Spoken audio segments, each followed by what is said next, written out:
अब है चैप्टर 5 की एंड ऑफ चैप्टर एक्सरसाइजेस का फर्स्ट क्वेश्चन, ठीक है।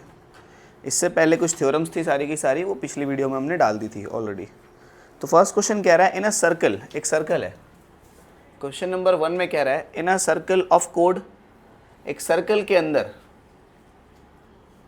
Code 5 centimetre away from the centre, मतलब यहाँ कहीं सेंटर होगा O, और कह रहा है जो कोड है वो 5 सेंटीमीटर दूर है सेंटर से, मतलब टोटल दूरी कितनी है 5 सेंटीमीटर, यहाँ से यहाँ तक की दूरी है।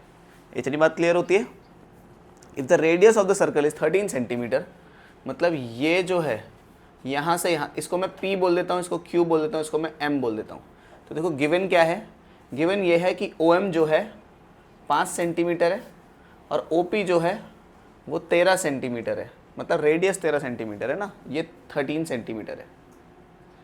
ऑफ कोर्स OQ भी कितना होगा 13 सेंटीमीटर ही होगा, क्योंकि दोनों रेडियस ही हैं, और ये हमारा OQ भी है जो कि रेडियस है। ठीक है, इतनी बात समझते हो सारे। इसके बाद कहता है कि Q से लेके P तक की कितनी दूरी होगी, मतलब लेंथ ऑफ कोड कितना होगा। फाइंड क्या करना है हमें, length of code. Length of code है क्या, तुम बोलोगे QP है। इस ट्राइंगल को ध्यान से देखो, ये वाला जो ट्राइंगल नज़र आ रहा है इसमें ये 13 है, ये 5 है, ये कितना है OMP। जिस बच्चे को पता है उसको पता लग गया होगा 12 आने वाला है। दैट मीन्स कैसे पता लगा होगा उसको, हाइपोटेनियस का स्क्वायर बराबर होता है परपेंडिकुलर के स्क्वायर और बेस के स्क्वायर के। तो 13 का स्क्वायर बराबर होता है 5 के स्क्वायर प्लस बेस है कितना MP है, MP के स्क्वायर, बेस MP तो है, ये कितना हुआ 169 माइनस 5 का स्क्वायर 25, यहाँ जाके माइनस का हो गया, बराबर MP का स्क्वायर। 169 माइनस 25 कितना होता है 144, बराबर MP का स्क्वायर। स्क्वायर यहाँ जाके अंडर रूट में बन गया 144 बराबर MP। तो MP कितना आया 12 इज़ MP। 12 क्या सेंटीमीटर, ऑफ कोर्स सेंटीमीटर लिख लेना यहाँ पे, ठीक है। तो ये अगर 12 सेंटीमीटर है तो लेंथ ऑफ कोड जो है वो QP है, ठीक है। लेंथ ऑफ कोड क्या है, QP जो है वो MP का डबल है।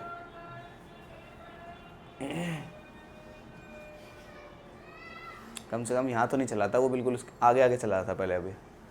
खैर QP जो है वो MP का डबल है, यानी कि MP का डबल मतलब 12 का डबल, दैट इज़ 24 सेंटीमीटर, ठीक है। तो क्वेश्चन को लिखना भी आना चाहिए हमें कि किस प्रकार से हम लिख रहे हैं, ठीक है।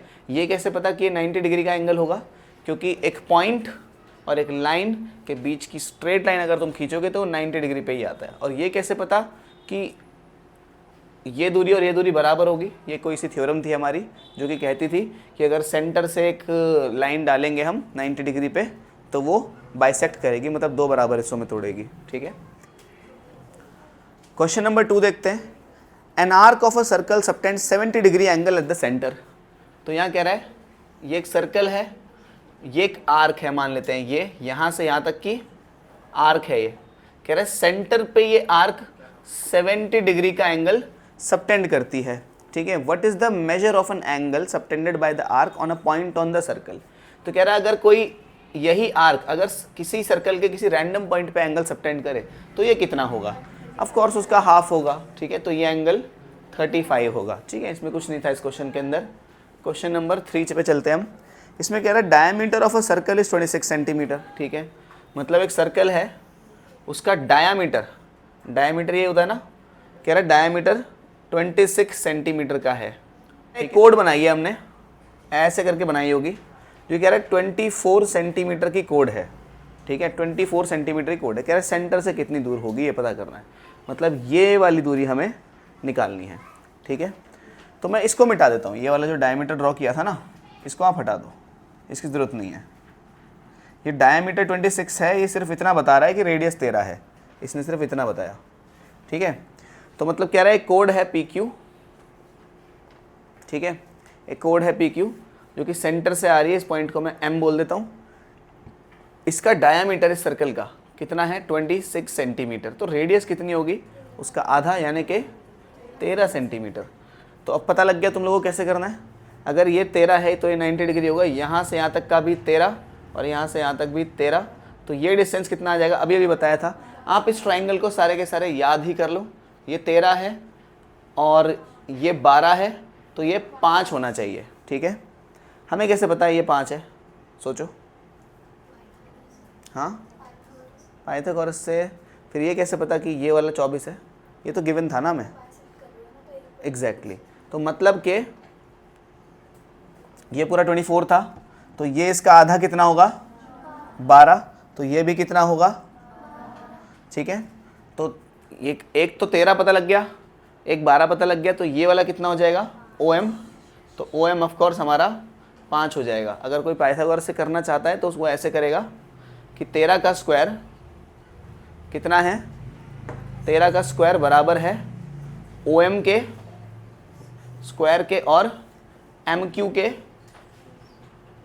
स्क्वायर के। 13 का स्क्वायर कितना होता है, OM का स्क्वायर कितना है वो तो हमें निकालना है, OM का स्क्वायर। MQ का स्क्वायर कितना है, MQ का स्क्वायर 12 का स्क्वायर, समझ गए इतना। इसे वहाँ भेजा, 13 का स्क्वायर 169, 12 का स्क्वायर 144 बराबर OM का स्क्वायर। माइनस करोगे तो कितना आएगा 25 बराबर OM का स्क्वायर। इधर ये गया √25 बराबर OM, जो कि कितना होता है 5।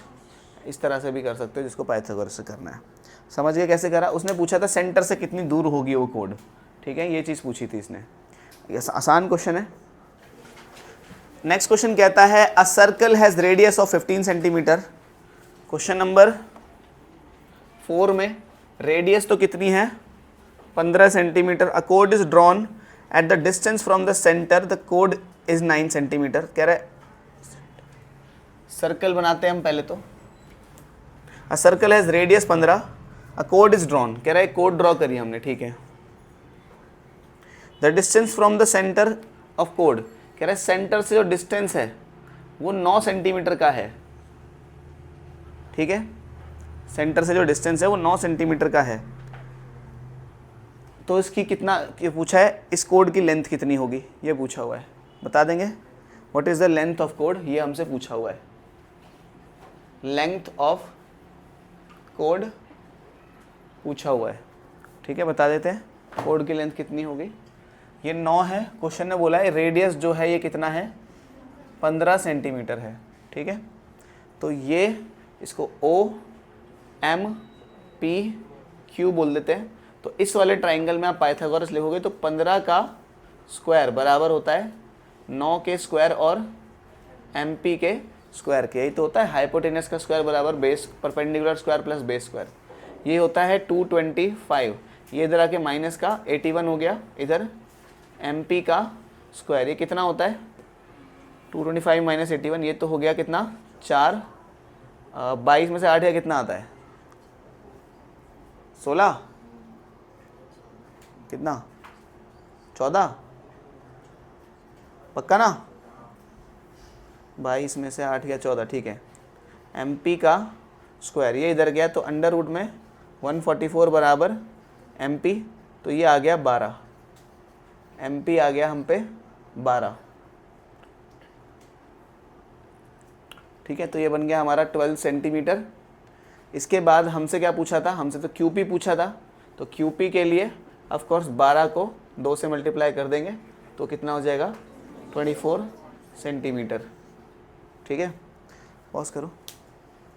क्वेश्चन नंबर 5 में कहता है prove that perpendicular bisector of code passes through the centre of the circle.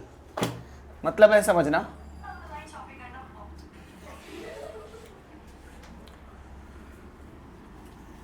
कि अगर एक ये सर्कल है, ठीक है, इस सर्कल में अगर एक कोड है ऐसे, ठीक है, इस कोड का अगर हम परपेंडिकुलर इधर कहीं मान लेते हैं, इधर कहीं सेंटर है O, इधर इसका अगर मैं एक परपेंडिकुलर बाइसेक्टर डालूं ऐसे करके, तो ये जो परपेंडिकुलर बाइसेक्टर डाला है मैंने किसका, एक परपेंडिकुलर लाइन खींची है सेंटर से, ठीक है, A B, इस पॉइंट को C बोल देते हैं, ठीक है। यहाँ से यहाँ तक की दूरी और यहाँ से यहाँ तक की दूरी, ठीक है। ये रेडियस है ऑफ कोर्स, ये भी रेडियस है। तो हमें ये प्रूव करनी है कि ये जो लाइन है सेंटर से होके जाएगी, ठीक है। अब एक गिवन क्या है देखो, हमें गिवन ये है कि AB इज अ कोड, ए बी कोड है, और इसको बोल देते हैं हम M P. M P is perpendicular bisector of A B. M P perpendicular bisector है किसका? ए बी का। ठीक है, इतनी बात समझ आई। अब इस ट्राइंगल को देखो जरा, और इस ट्राइंगल को देखो। सोचो इन दोनों ट्राइंगल्स के अंदर अगर मैं पहले तुम ये अज्यूम करो कि अगर सोचो ये जो लाइन होगी जो परपेंडिकुलर बाइसेक्टर जो जा रही होगी, मानो अगर ये सेंटर से होके नहीं जा रही तो थोड़ी साइड से निकल रही है, ऐसे ऐसे तुम सोच लो मन में एक बार कि ऐसे साइड से निकल रही होगी कहीं है। ठीक है, तो अगर ये साइड से निकल रही होगी तो मतलब 90 डिग्री पे नहीं आ रही होगी। इसका मतलब तो ये हुआ अगर ये लाइन सेंटर से होके ना जाए, अगर ये लाइन सेंटर से होके ना जाए, साइड से निकल जाए, इसका मतलब ये वाला एंगल 90 डिग्री से छोटा होना चाहिए और ये वाला एंगल 90 डिग्री से बड़ा होना चाहिए। ठीक है, तो एक काम करते हैं, ये एंगल ढूंढते हैं हम है कितना एक्चुअल में। ठीक है, इसे मिटा देना, इसे हटा देना यहाँ से। ठीक है, तो हम ये पता करते हैं एंगल है कितना। तो आप बोलोगे कि क्योंकि इस पॉइंट को हम एम बोला था हमने ना, क्योंकि जो ओ एम है वो परपेंडिकुलर है किसके? ए बी के। ओ एम है वो परपेंडिकुलर किसके? ए बी के। तो एंगल ए एम ओ जो है या फिर ओ एम ए जो है वो बराबर है किसके? ओ एम बी के। किसके? ओ एम बी के। और दोनों के दोनों 90 डिग्री हैं। अगर ये 90 डिग्री है तो इससे क्या पता चलता है हमें कि ये जो लाइन है वो स्ट्रेट निकल रही होगी बिल्कुल ऐसे। ठीक है, क्या हो गया? तो क्या फर्क पड़ता है उससे? एम 2 बार हो गया। चलो इससे फिर क्या बोल देते हैं? एन बोल देते हैं इसको। चलो सी था ये। ठीक है, तो क्या लिखना था अभी हमें?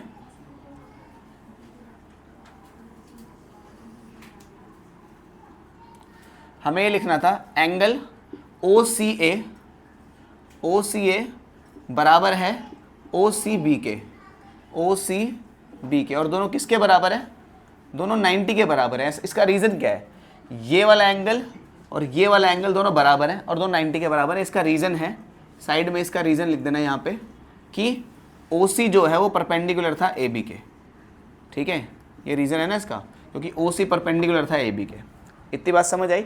मतलब ये जो लाइन है ये 90 डिग्री पे है। इतनी बात तो समझ आती है। ठीक है, अब एक बात और, जैसा कि हम ऑलरेडी जानते हैं कि ये वाले ट्राइंगल और जो सेंटर से जो लाइन आती है वो कोड को 2 बराबर हिस्सों में तोड़ती है। वो कोड को 2 बराबर हिस्सों में तोड़ती है। तो एक बार बताओ मेरे को कि in triangle O C A and O C B, क्या इन दोनों ट्राइंगल को हम कॉन्ग्रुएंट कर सकते हैं? कर सकते हैं। कैसे? क्योंकि ओ ए बराबर है ओ बी के। एक बात ये हो गई। दूसरा, ओ सी बराबर है किसके? ओ सी के ही। एक और कुछ हो गया क्या यहाँ पे? और कुछ बात है? सोचो। ए सी बराबर है किसके? सी बी के। ये बात भी है। ठीक है, तो बाय ए सी, इसका रीजन क्या है बताना? ओ ए बराबर O B, radius of circle. इसका रीजन क्या है? Common side. और इसका रीजन क्या है? अच्छा सुनो, ये भी लिखने की जरूरत ही नहीं थी हमें। ठीक है, क्यों? क्योंकि 2 साइड सही है, 90 डिग्री वाला ट्राइंगल है। करेक्ट है ना? तो मैं क्या लिख सकता हूँ? Triangle O C A and triangle O C B are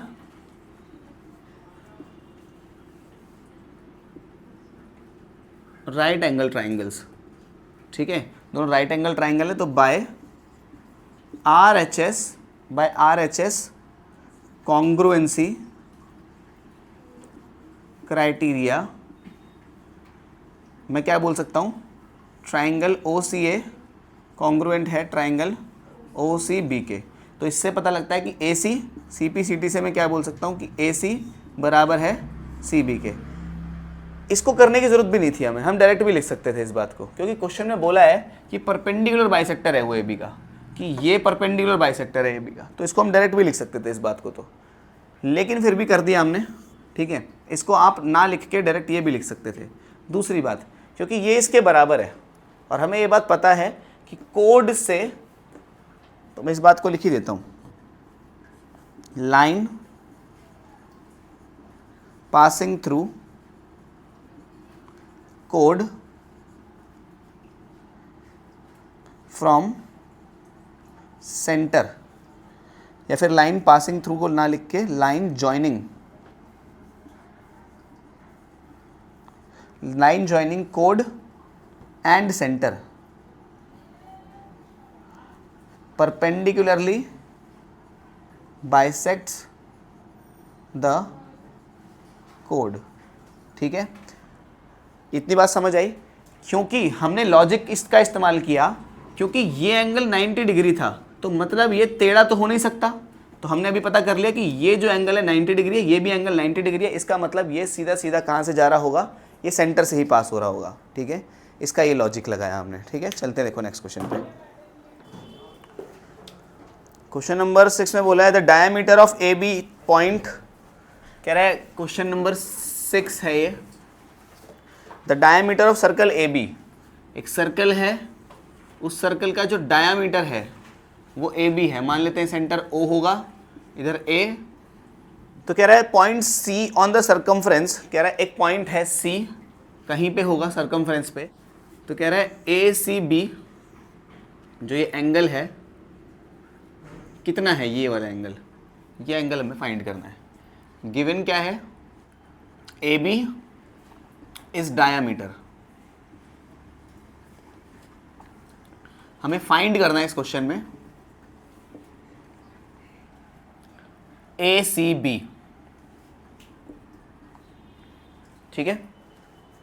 कितना होगा बताओ, बता सकते हो?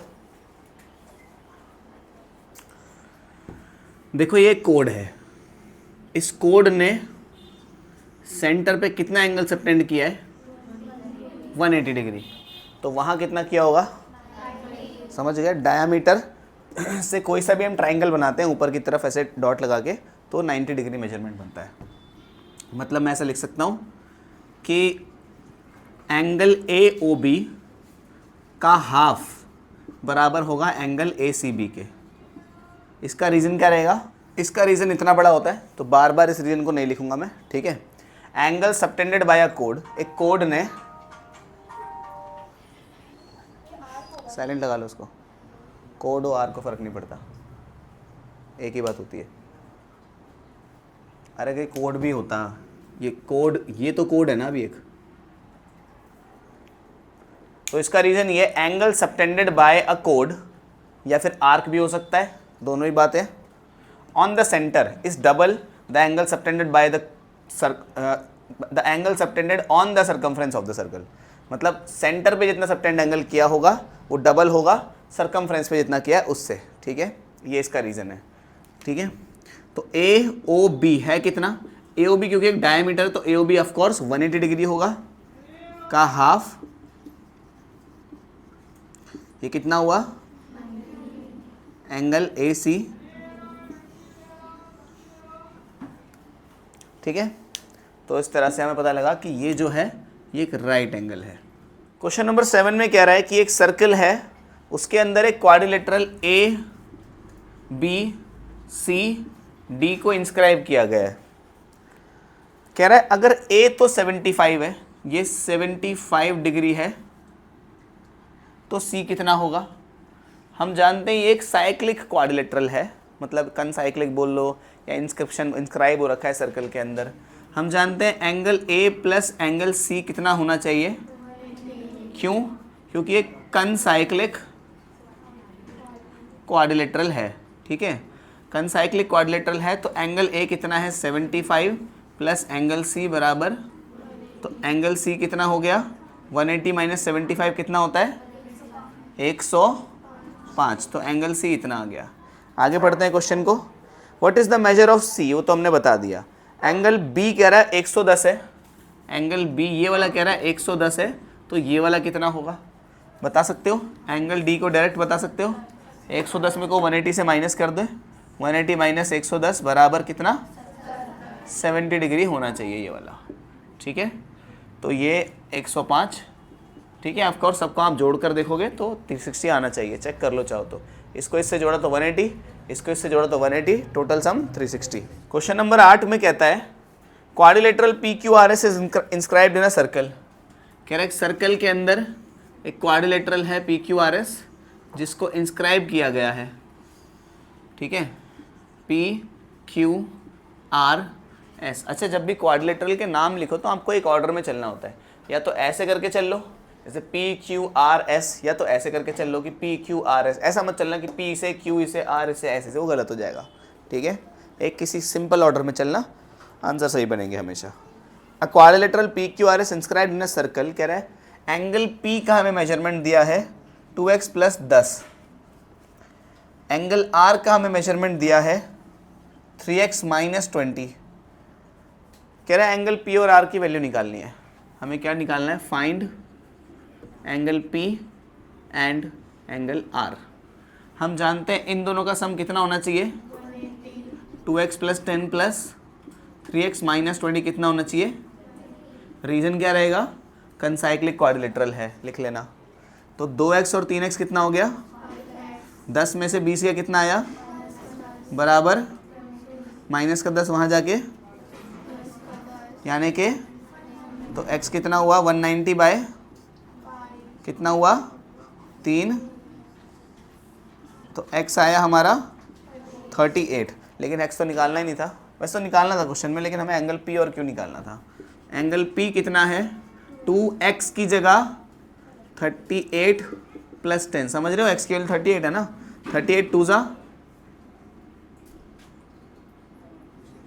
76 + 10 कितना हुआ? ये आया एंगल P। एंगल Q कितना है?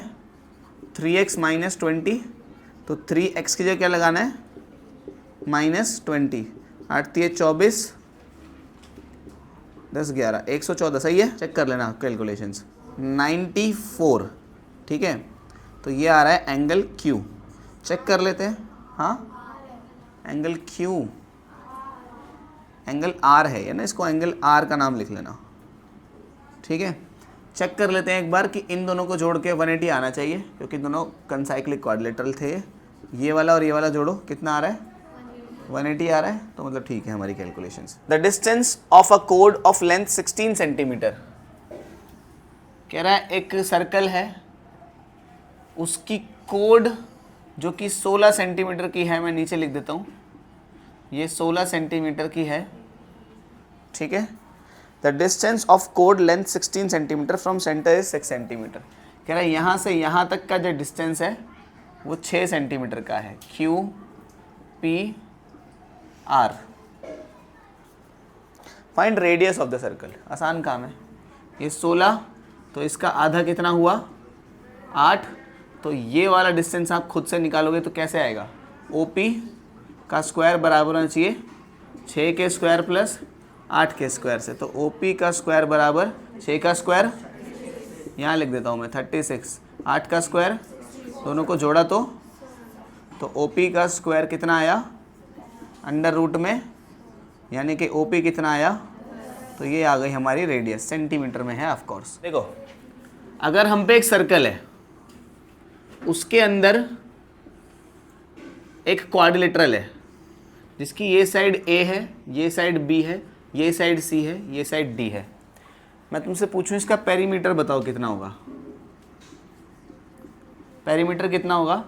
A + B + C / D, यही होगा। A + B + C + D, सारी साइड्स को जोड़ देंगे पेरीमीटर निकालने के लिए। अगर मैं तुमसे पूछूं इसका सेमी पेरीमीटर कितना होगा? सेमी पेरीमीटर जिसको हम S कहते हैं, सिंपल पेरीमीटर का हाफ, यानी कि जो भी तुम्हारा पेरीमीटर आया है, यानी कि A + B + C + D करके जो भी आया है उसका हाफ कर देना। तो जो भी आंसर आएगा उसको मैं S बोल दूंगा आपसे, ठीक है। तो अगर अपन क्या करें, अगर मुझे इस क्वाड्रिलेटरल का एरिया निकालना है, क्या निकालना है? इस क्वाड्रिलेटरल का एरिया निकालना है। तो एरिया ऑफ कंसाइक्लिक क्वाड्रिलेटरल करना है। तो कैसे करेंगे? अंडर रूट के अंदर s minus A, s minus B, s minus C और s माइनस डी, मतलब सारी साइड्स को s में से माइनस करके जो भी आंसर है उनको मल्टीप्लाई करना है। ठीक है, with that in mind question number 10 में क्या बोला है हमसे? क्वेश्चन नंबर 10 में हमसे बोला है कि एक साइक्लिक क्वाड्रिलेटरल है। ठीक है, हम पे एक क्वाड्रिलेटरल है। 10वें क्वेश्चन में बोला गया कि एक क्वाड्रिलेटरल है ए बी सी डी, इसकी दो साइड्स तो 5-5 है, 5 और 5, और दो साइड 12-12 है। ठीक है, तो इसका एरिया पूछा है ना। तो पहले हमें क्या निकालना है? सेमी पेरीमीटर निकालना है, जिसको हम एस भी बोलते हैं। वो होता कितना है? सारी साइड्स को जोड़ के 12 जमा 12 जमा 5 जमा 5 का हाफ करना है, यानी कि कितना हुआ ये? 34/2 यानी कि 17। फिर हमें एरिया निकालना है। एरिया क्या होता है? अंडर रूट में S minus A, S minus B, S minus C, S minus D, ये एरिया होता है।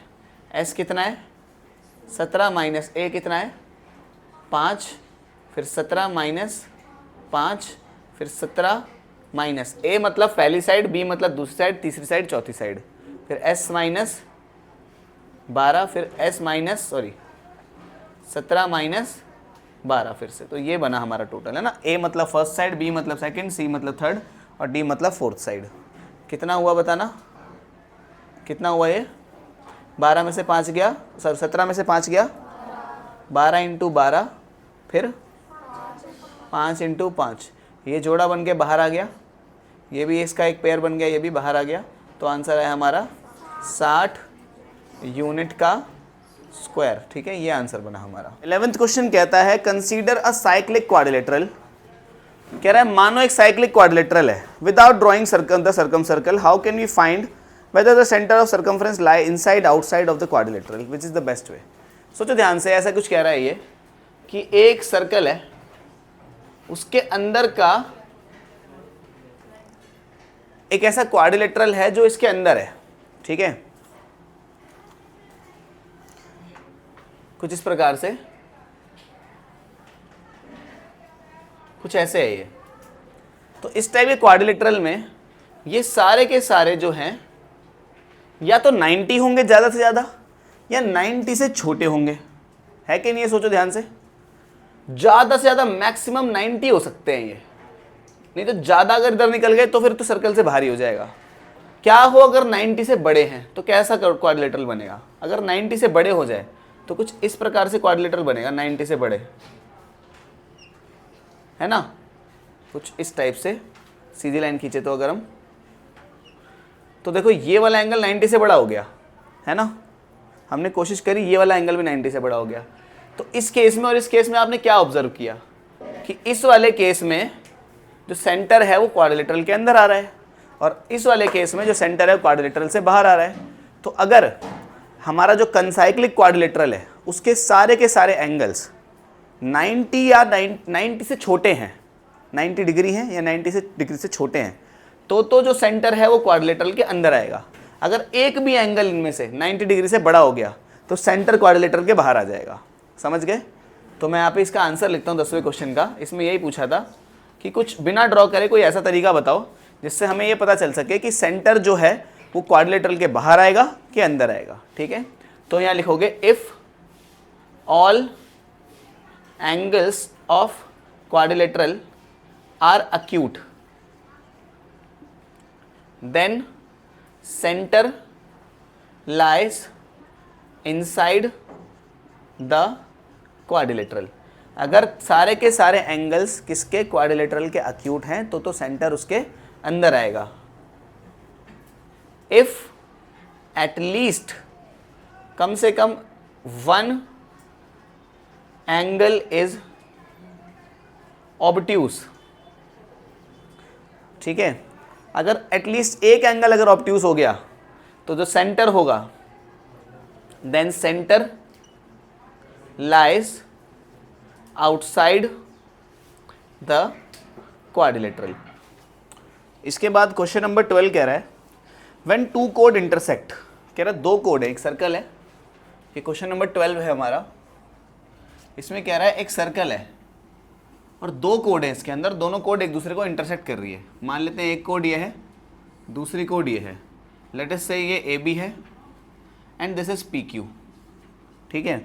दो कोड इंटरसेक्ट कर रही है, मान लेते हैं इस पॉइंट जिस पे इंटरसेक्ट कर दिए इसे हम क्या कहते हैं, इसे हम क्या बोलते हैं, इसको पॉइंट एक्स कहते हैं, इसको एक्स पे इंटरसेक्ट कर रही है दोनों की दोनों कोड, ठीक है। क्वेश्चन में कह रहा है गिवन हमें ये है कि अगर जो ये दोनों कोड थी, मतलब ए बी बराबर था पी क्यू के, मतलब ये बराबर था इसके, दोनों बराबर थे, हमें शो क्या करना है, हमें शो ये करना है कि ए एक्स बराबर होगा एक्स पी के, मतलब ये वाला पार्ट बराबर होगा इस वाले पार्ट के, और क्यू एक्स बराबर होगा एक्स बी के, ठीक है। ये दो चीज़ें हमें शो करनी है। कैसे करेंगे देखो इसको शो, मान लेते हैं ये सेंटर है ओ, ठीक है। सेंटर से अगर मैं इस पे एक परपेंडिकुलर डालूंगा, मान लेते हैं एम पे डाला है मैंने इसको, ठीक है, सेंटर से एक परपेंडिकुलर डाला है हमने इस पे, तो ऑफ कोर्स ये जो परपेंडिकुलर होगा वो क्यू एम को और एम पी को दो बराबर हिस्सों में तोड़ेगा, है ना। क्यू एम बराबर एम पी के रहेगा क्योंकि परपेंडिकुलर है, जो कि कहाँ से आया है, सेंटर से आया है, तो परपेंडिकुलर ही बाइसेक्टर होता है। अगर मैं इधर भी एक ऐसा परपेंडिकुलर डालूं, लेट अस से यहाँ पे मान लेते हैं एन पॉइंट पे, ठीक है, थोड़ा इधर कर लेते हैं इसको, ठीक है।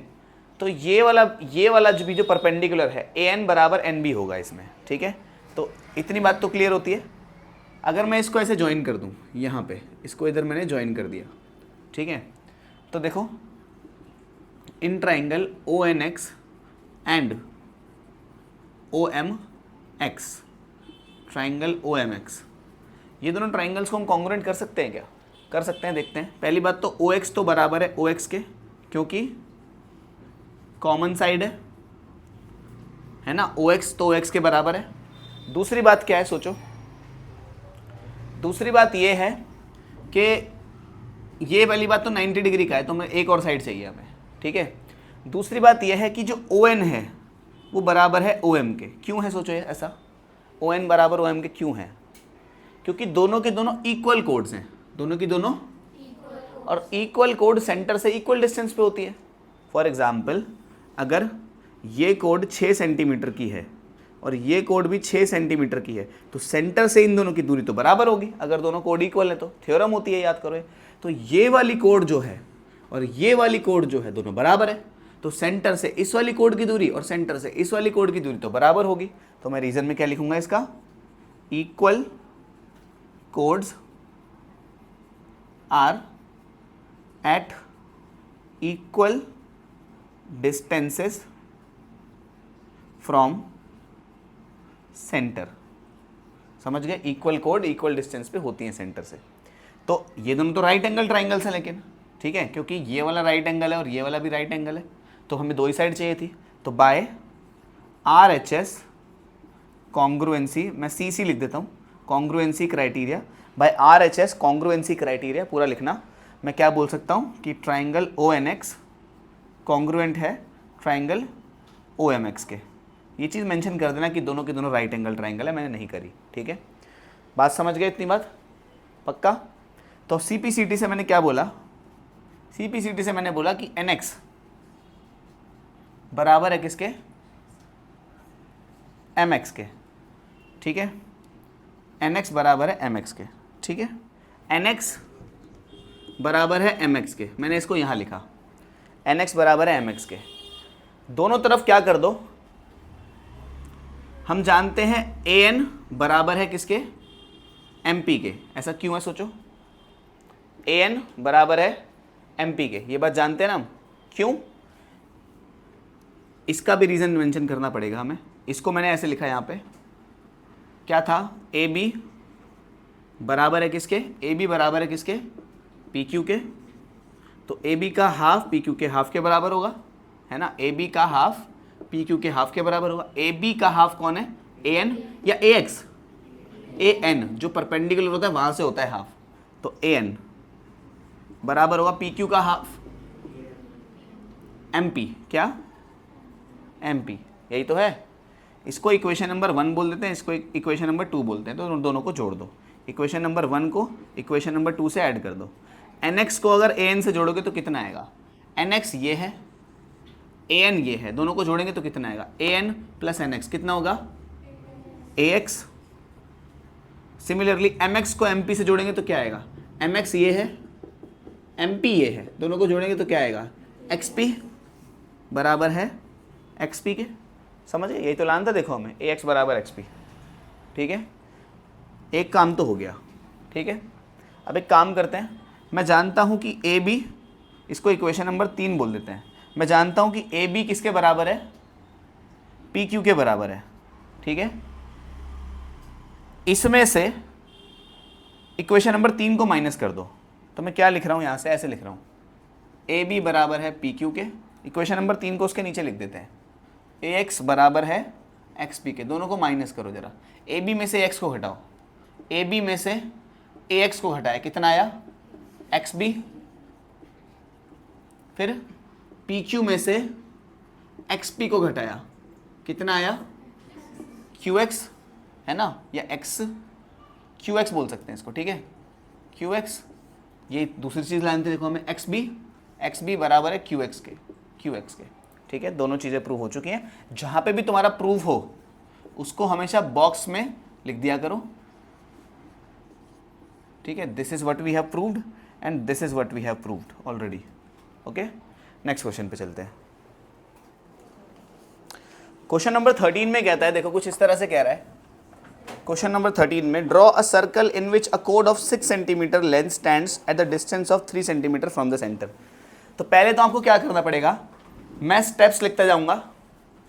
पहले तो एक कोड ड्रॉ करनी है आपको। लेट अस से कोड का नाम है, छोटा कर लेते हैं इसको थोड़ा, कोड का नाम है AB। स्केल से आपको इसको ड्रॉ करना है एग्जैक्ट 6 सेंटीमीटर का, 6 सेंटीमीटर का एग्जैक्टली आपको इसको ड्रॉ करना है। तो मैं नीचे लिखता हूं step 1, draw a line segment AB equals to 6 centimetre. ठीक है, स्टेप 1 ये। ठीक है, जब भी कंस्ट्रक्शन वाला क्वेश्चन होता है स्टेप्स मेंशन करने होते हैं। ठीक है, इसके बाद इसका बाइसेक्टर ड्रॉ करना है। बाइसेक्टर ड्रॉ करना आता है इसका? कैसे करते हैं? आपको क्या करना है, स्टेप 2, स्टेप 1 था ये, स्टेप 2, इसका बाइसेक्टर ड्रॉ करना है, बाइसेक्ट AB को बाइसेक्ट कैसे करते हैं? आपको क्या करना है, अपना एक कंपास लेना है, उसको रैंडमली बीच में करके अपने हिसाब से लगा लेना, और ऐसे करके यहाँ पे एक आर्क लगानी है। फिर सेम उसको जितने उस पर था, मेजरमेंट पे था, उतने ही मेजरमेंट पे यहाँ रख के यहाँ आर्क लगानी है। ठीक है, इतना काम करने के बाद ऐसे करके इस बाइसेक्टिंग वाली लाइन से इसको जोड़ देना है। तो ये हो गई बाइसेक्ट। ये ठीक है, बाइसेक्ट हो गई, मतलब कि टोटल थी 6 सेंटीमीटर, अब 3 सेंटीमीटर और 3 सेंटीमीटर हो चुकी है। ये इतनी बात क्लियर होती है? तो इसको बाइसेक्ट कर दिया। अब कह रहा है कि जो इसका जो न्यूक्लियस कह रहा हूँ, इसका जो सेंटर है वो कितना दूर होना चाहिए, एक बार पढ़ लेते हैं। Stands 3 centimetre. तो अब यहाँ से स्केल ने ना इसको छोटा छोटा कर लेना पहले तो, है ना। अब यहाँ से ये होना चाहिए सेंटर, चलो सेंटर छोड़ो, यहाँ से 3 सेंटीमीटर दूर, 1 2 3 सेंटीमीटर दूर एक डॉट लगा लेना। इस डॉट को हटा दो, एक डॉट लगा लेना। ठीक है, अब इस पे रखना स्केल, इस पे रखना अपना पिन, मार्कर कह रहा हूँ, कंपास का पेन इस पे रखना अपना, और पेंसिल इस पे रखना, और पूरा ऐसे घुमा के एक पूरा तुम्हारा क्या बन जाएगा, एक कंप्लीट सर्कल बन जाएगा, जिसमें जो कि कुछ इस तरह से जा रहा होगा, जिसमें ये तुम्हारा कहीं यहाँ कहीं सेंटर होगा। और समझ गए तुम कैसे करोगे। ठीक है, फिर स्टेप 3, एट 3 सेंटीमीटर, इसे M बोल देते हैं, at 3 centimetre away from M से 3 centimetre away make the centre of circle and complete the circle, और उस सर्कल को कंप्लीट कर देना। ठीक है, इतने काम तुम लोग मेरे ख्याल से आराम से कर लोगे। ठीक है। ठीक है, ये वाला कंपास वगैरह से होगा ये क्वेश्चन। क्वेश्चन नंबर 14 में कहता है कि show that rectangle is the only parallelogram that can be inscribed in a circle. Basically अच्छा एक बात बताओ, पैरेललोग्राम क्या होता है? पैरेललोग्राम एक ऐसा क्वाड्रिलेटरल होता है जिसमें आमने सामने की साइड बराबर और पैरेलल होती हैं, ठीक है। जैसे कि अगर मैं तुमसे बोलूं क्या ये एक पैरेललोग्राम है, ये एक स्क्वायर है, मतलब इसकी सारी साइड बराबर है और सारी साइड और सारे एंगल 90 डिग्री के हैं, तो क्या ये पैरेललोग्राम है? पैरेललोग्राम होने के लिए हमें क्या चाहिए कि सामने की साइड बराबर होनी चाहिए। बराबर है? हाँ है। ये भी दोनों बराबर है? हाँ है। ये इसके पैरेलल होना चाहिए? हाँ है। ये भी इसके पैरेलल होना चाहिए? हाँ है। तो ये एक पैरेललोग्राम है। समझ गए बात को? क्या ये एक पैरेललोग्राम है? ये एक रेक्टेंगल है। इसमें क्या होता है, ये साइड इसके बराबर और पैरेलल होती है, ये साइड इसके बराबर और पैरेलल होती है। हमें पैरेललोग्राम होने के लिए क्या चाहिए? सामने की साइड बराबर होनी चाहिए और पैरेलल होनी चाहिए। हालांकि इसमें एक और चीज़ है कि सारे एंगल 90 डिग्री के होते हैं, लेकिन वो हमें चाहिए नहीं पैरेललोग्राम होने के लिए, तो ये भी एक पैरेललोग्राम है। तो सारे के सारे स्क्वायर्स पैरेललोग्राम होते हैं, सारे के सारे रेक्टेंगल पैरेललोग्राम होते हैं, ठीक है। और क्या ये भी एक पैरेललोग्राम है? सोचो, ये तो है पैरेललोग्राम। ये इसके पैरेलल, ये इसके पैरेलल, ये इसके इक्वल, ये इसके इक्वल, तो ये भी पैरेललोग्राम है। क्या ये तो एक पैरेललोग्राम ही है। क्या ये एक रोम्बस है? देखो ये दोनों बराबर, सारी साइड बराबर होती हैं, बस अपोजिट्स, बस इसमें और इसमें सिर्फ इतना अंतर है कि इसमें सारे 90 डिग्री के एंगल होते हैं और इसमें नहीं होते, तो ये भी एक पैरेललोग्राम है। So these are all parallelogram. Square, rectangle, parallelogram और रोम्बस, सारे के सारे पैरेललोग्राम ही होते हैं। तो कह रहा है कि अगर मैं किसी पैरेललोग्राम को एक सर्कल के अंदर इंस्क्राइब करने की कोशिश करूं तो क्या वो एक रेक्टेंगल ही होगा? तो चेक करके देख लेते हैं।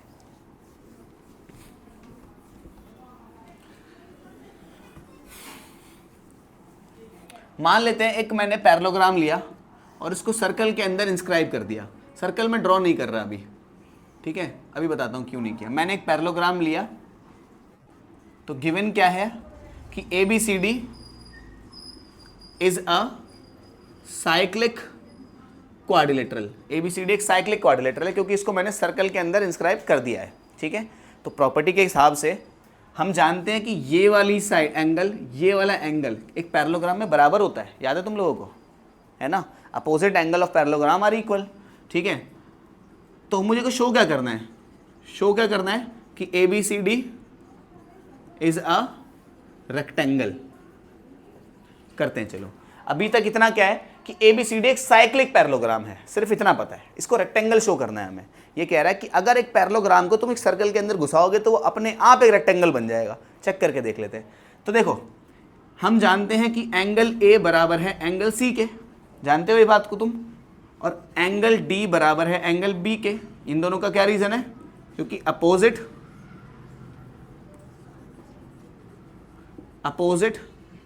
एंगल्स ऑफ पैरेललोग्राम के अपोजिट एंगल्स हैं, ठीक है। अगर दोनों एंगल बराबर हैं, अच्छा साइक्लिक की एक और प्रॉपर्टी थी। साइक्लिक होने की क्या प्रॉपर्टी थी कि इसका और इसका सम कितना आना चाहिए?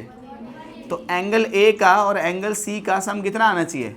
180 आना चाहिए। और साथ ही साथ में एंगल D का और एंगल B का भी सम कितना आना चाहिए? रीजन क्या लिखोगे? अपोजिट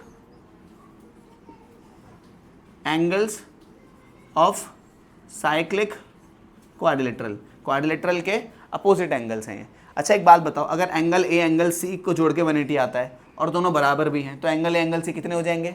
90 हो जाएंगे। बात समझे? एक काम करो, हम जानते हैं angle A plus angle C कितना है? 180 है। लेकिन मैं जानता हूँ एंगल C किसके बराबर है?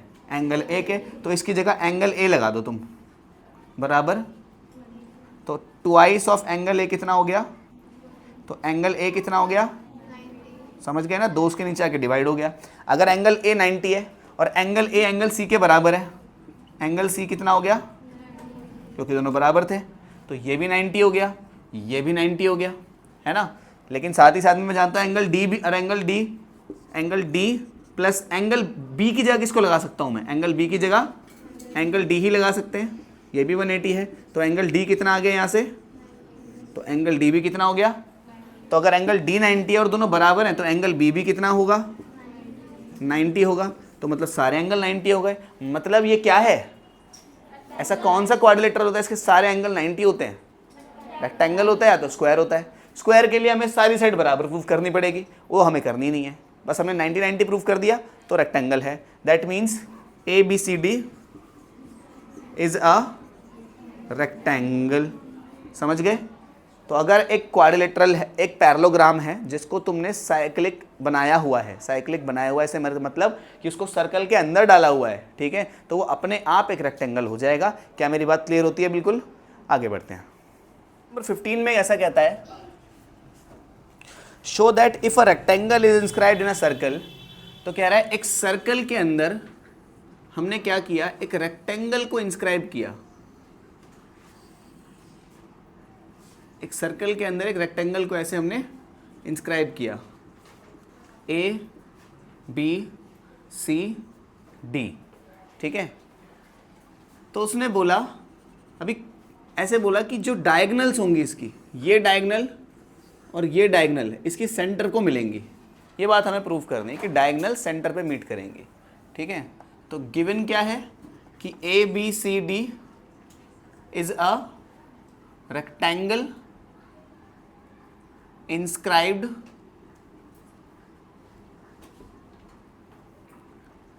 in a circle।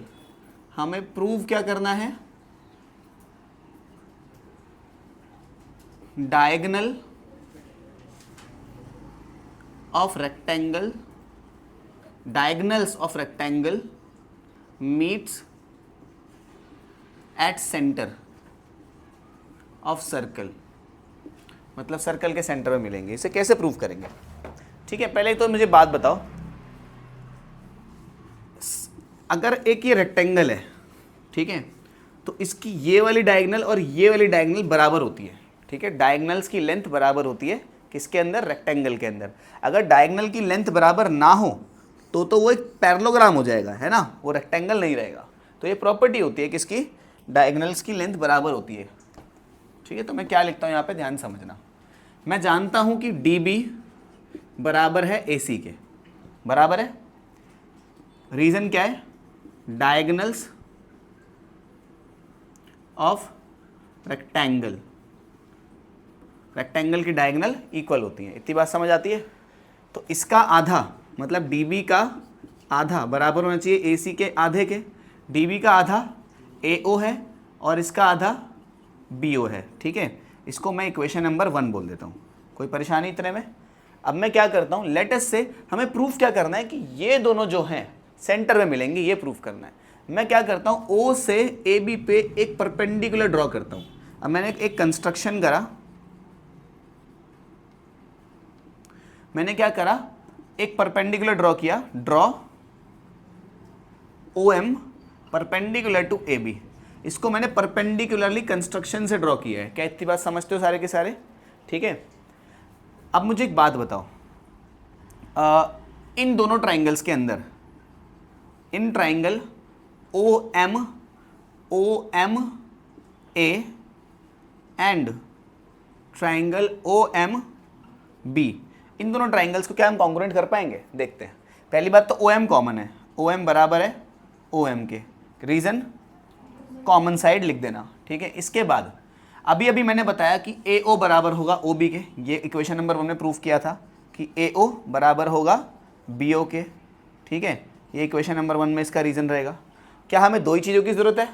क्योंकि दोनों के दोनों राइट एंगल ट्राइंगल है ना, तो लिख देना कि दोनों ट्राइंगल राइट एंगल है, या आप लिख देना खुद से कि OMA and OBM are right angle triangles, ये मेंशन कर देना। तो by RHS triangle OMA congruent हो जाएगा ट्राइंगल OMB के। OMA बराबर हो जाए किसके? OMB के। तो CPCT से मैं क्या बोल सकता हूँ? बाय CPCT मैं कह सकता हूँ कि AM बराबर है MB के, कि AM बराबर है MB के। अगर AM बराबर है MB के तो इसका मतलब क्या हुआ कि AM MB एक कोड है जिसका परपेंडिकुलर बाइसेक्टर है OM, और जो कि सेंटर से ही आ रहा होगा क्योंकि इसका परपेंडिकुलर बाइसेक्टर है। बात समझे भाई? हर सर्कल का की कोड का परपेंडिकुलर बाइसेक्टर जो होता है वो सेंटर से ही होके जाता है ना। तो इससे क्या पता लगा कि जो O पॉइंट है वो क्या है? सेंटर ऑफ द सर्कल है, और उसी पे ही तो मिल रहे हैं दोनों के दोनों। समझ गए? तो इससे मतलब मुझे क्या पता लगा कि ए बी इज अ कोड, ए बी एक कोड है, O M is perpendicular bisector of A B, O M किसका, ए बी का परपेंडिकुलर बाइसेक्टर है। और तीसरी बात क्या, परपेंडिकुलर बाइसेक्टर ऑफ कोड passes through the center of circle. और जो परपेंडिकुलर बाइसेक्टर होता है कोड का, वो किससे पास करता है, सेंटर ऑफ द सर्कल से। That means O is the centre. अगर O सेंटर है तो DB और OC कहाँ मिल रहे हैं, O पे मिल रहे हैं। इससे क्या पता लगता है कि DB and AC meets at centre O, मतलब ये DB और AC सेंटर में मिलते हैं। ठीक है, ये आपने अच्छे से नोट कर लेना है, ये सारा का सारा आपको समझ आ गया होगा। इसकी रीजनिंग समझ आनी चाहिए कि कैसे हमने क्या चीज़ करी है। ठीक है, इसके कैलकुलेशन तो कुछ है ही नहीं, बस आपको रीजन समझ आना चाहिए कि कैसे करा है इसको हमने प्रूफ। ठीक है, नेक्स्ट पे चलते हैं। मतलब कह रहा है एक सर्कल है और सारे के सारे कोड्स इस सर्कल की फिक्स लेंथ की हैं। मान लेते हैं ये कोड है, ये कोड है, ये कोड है, ऐसी बहुत सारी डिफरेंट कोड्स हैं। ठीक है, और सारी कोड्स की लेंथ बराबर है, सभी कोड्स का जो लेंथ है वो बराबर है, ऐसा मान लेते हैं हम। ये सारी कोड्स हैं, जैसे ये कोड है, इस कोड की जो लेंथ है मान लेते हैं d है। टोटल लेंथ कितनी है, d है। ठीक है, और सेंटर से डिस्टेंस यहाँ तक का मान लेते हैं x है। ठीक है, और ये जो डिस्टेंस है, मैंने एक कोड लिया सिर्फ ऐसी, ये इसको m पॉइंट पे काट रहा है, इस कोड का नाम AB ले लेते हैं हम। ठीक है, तो इतनी बात समझते हो तुम लोग। और ये ऑफ कोर्स 90 डिग्री होगा। ठीक है, क्योंकि ये सभी कोड बराबर लेंथ की हैं, ये भी बराबर, ये भी बराबर, ये भी बराबर, तो ये जो मिड पॉइंट है इसका, जैसे इसका मिड पॉइंट ये रहा, इसका मिड पॉइंट ये रहा, इसका मिड पॉइंट ये रहा, इसका मिड पॉइंट ये रहा, इसका ये रहा, इसका, ऐसे जो मिड पॉइंट्स हैं, इन मिड पॉइंट से कौन सी शेप बनेगी बताओ। अगर मैं मिड पॉइंट्स को से ज्वाइन करूंगा तो कौन सी शेप बनेगी, एक सर्कल ही बनेगा। इस सर्कल की रेडियस कितनी होगी, तो बता सकते हैं मेरे को। तुम बोलोगे रेडियस होगी इसकी x, कितनी होगी, x ही तो होगी इसकी रेडियस, है ना। ध्यान से सोचो इस बात को, क्योंकि ये जो सर्कल बनेगा ये ऐसा बनेगा, थोड़ा सा अंदर की तरफ, है ना, ऐसे अंदर की तरफ आता हुआ ऐसा सर्कल बनेगा, और इसकी रेडियस कितनी होगी, x होगी। इस x का हम निकाल सकते हैं या कुछ, मान लेते हैं इस सर्कल की जो रेडियस है r है। बेसिकली r क्या है, radius of circle, r radius of circle है, और d क्या है, लेंथ ऑफ कोड। ठीक है, तो हम यहाँ से पाइथागोरस से निकाल सकते हैं कि अगर ये d है तो ऑफ कोर्स ये तो d/2 होगा, है ना। यहाँ से यहाँ तक की दूरी कितनी होगी, d/2। तो मैं पाइथागोरस लिखूँ अगर इस ट्राइंगल में, तो क्या होता है, r² बराबर x² प्लस d/2 का स्क्वायर। x² की वैल्यू अगर मैं निकालूँ यहाँ से, x² को यहीं रहने देते हैं, इधर निकालते हैं, r² माइनस d²/2 का स्क्वायर करो 4। देखो ये पूरा का पूरा कांस्टेंट टर्म है। r क्या है, कांस्टेंट है क्योंकि r बदलेगा नहीं। d क्या है, कांस्टेंट है क्योंकि सारी की सारी लेंथ बराबर है। ठीक है, उसके बाद 4 क्या है, कांस्टेंट है। तो मतलब x², मतलब जो x की वैल्यू आ रही है कितनी आ रही है, अंडर रूट में r² माइनस d²/4। ये पूरी की पूरा कांस्टेंट है, होना भी चाहिए क्योंकि x छोटे वाले सर्कल की रेडियस है और रेडियस तो कांस्टेंट रहती है। इसका मतलब मैं क्या लिख सकता हूँ यहाँ पे कि x इज द रेडियस, या फिर मैं ऐसे लिखता हूँ, यहाँ पे मैं लिखता हूँ bye joining the mid points of codes we get another circle with radius, जिसकी रेडियस कितनी है, x है, और जो कि कितना है, अंडर रूट में r² माइनस d²/4। समझ गए बात को? उसने बोलता अगर बहुत सारी कोड्स हैं उनके मिड पॉइंट को जोड़ देंगे तो क्या बनेगा, एक और नया सर्कल बन जाएगा जो कि ओरिजिनल सर्कल से थोड़ा सा छोटा होगा। अगर ओरिजिनल सर्कल की रेडियस थी तुम्हारी r, तो नए वाले सर्कल की रेडियस होगी r square minus D square by 4। यहाँ पे r स्क्वायर क्या है, बड़े वाले सर्कल की रेडियस, d क्या है, कोड की लेंथ। ठीक है, ये मैंने यहाँ पे ऑलरेडी मेंशन कर दिया है। समझ गए?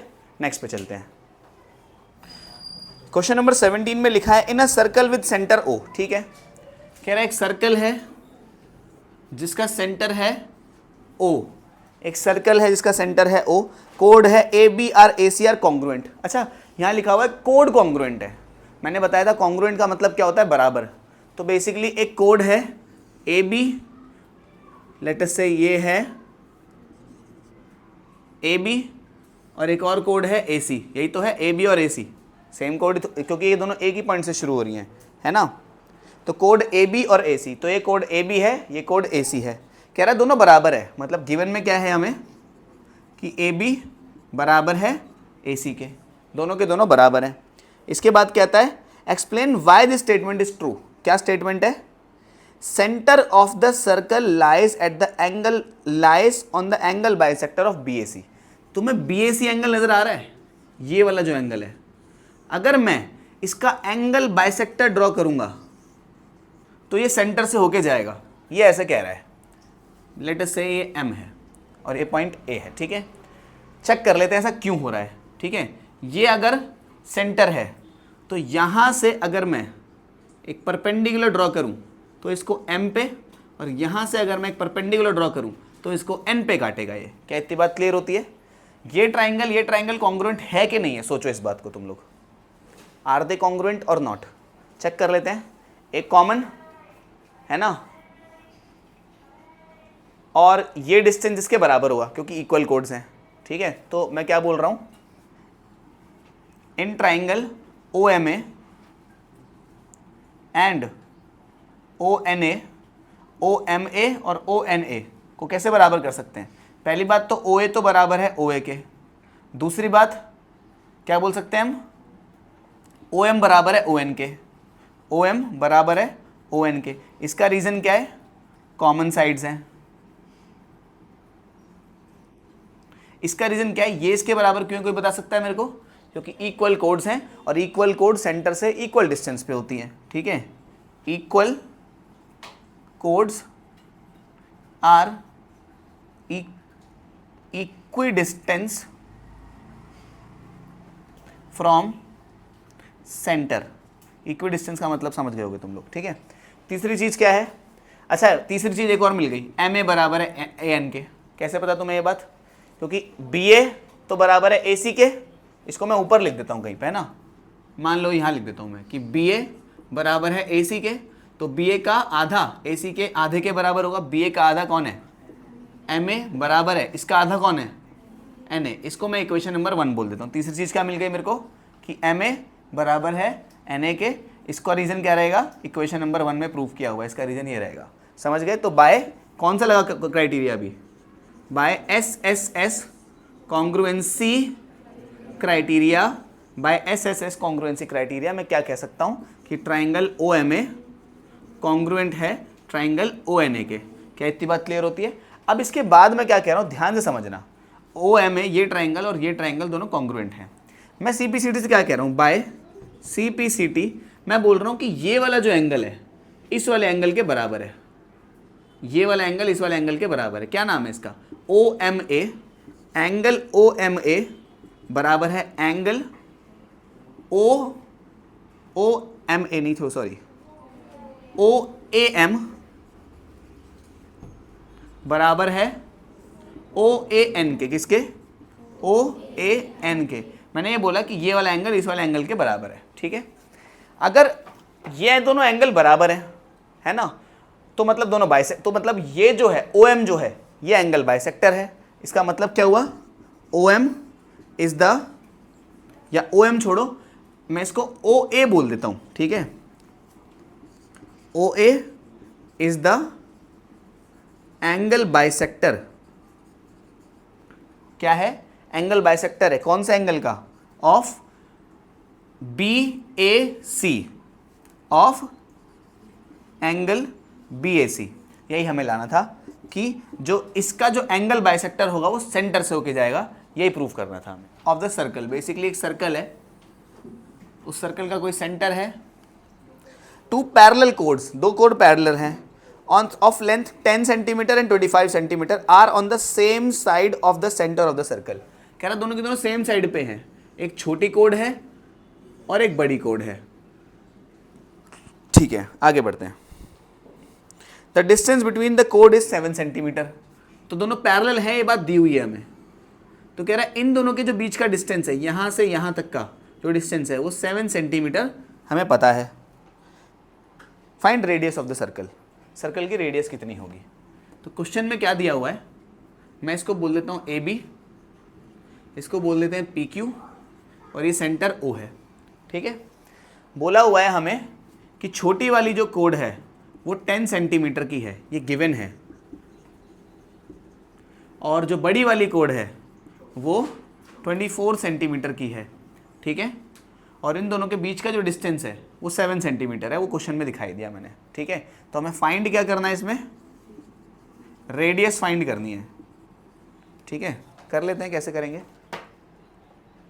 एक काम करते हैं, इसको अगर मैं यहां से एक परपेंडिकुलर डालूं ऐसे करके, एक ये परपेंडिकुलर डालूं, लेट अस से M पे काटा इसने इसे, मुझे बताओ ये पूरा कितना था 24, तो आधा कितना हो जाएगा 12 सेंटीमीटर, यहाँ से यहाँ तक का 12। इतनी बात क्लियर होती है। फिर इसी को मैं आगे लेके जाऊँ तो ये मान लेते हैं N पे काटा है इसने इसको। ठीक है, पूरा कितना था 10, तो पूरा इधर कितना हो जाएगा 5 सेंटीमीटर। इसमें कोई गड़बड़ किसी को, पक्का। इसको ज्वाइन करो ज़रा, ये ज्वाइन किया हमने और ये ज्वाइन किया हमने। ठीक है, अब कुछ नहीं करना, दोनों ट्राइंगल में पाइथागोरस लिख दो, काम हो जाएगा हमारा, क्योंकि ये भी राइट एंगल है और ये भी राइट एंगल है। ठीक है, तो दोनों ट्राइंगल में पाइथागोरस थ्योरम लिखे। मान लेते हैं ये रेडियस R है, ये भी रेडियस R है, क्योंकि रेडियस ही तो है ये। ठीक है, लिख कर बताओ मेरे को दोनों सर्कल्स के अंदर। तुम बोलोगे इस ट्राइंगल के अंदर लिखते हैं पहले। कौन से ट्राइंगल में, इन ट्राइंगल OPM में लिखना, हाइपोटेनियस का स्क्वायर यानी कि R का स्क्वायर बराबर हुआ किसके, OM के स्क्वायर के, प्लस यहां से यहां तक की दूरी कितनी है 12 के स्क्वायर के। थोड़ा सॉल्व करो, R स्क्वायर बराबर OM स्क्वायर जमा 144। लेट अस से this is equation number 1। Equation number 2 देखते हैं। इन ट्राइंगल कौन से लेते हैं, OAN। इस ट्राइंगल में देखो क्या हो रहा है, तुम बोलोगे R स्क्वायर बराबर, R स्क्वायर किसके बराबर होगा, ये कितना है 5 का स्क्वायर, प्लस यहां से यहां तक का कितना है। क्या मैं इसको ऐसे लिख दूं, ON लिख सकता हूं, या फिर मैं इसको OM जमा ON लिख सकता हूं। तो मैं इसको ऐसे लिख रहा हूं, OM जमा ON, ये MN कितना है 7, तो OM जमा 7 का स्क्वायर। इसको ऐसे भी लिख सकते हैं, कि कोई दिक्कत परेशानी किसी को, पक्का।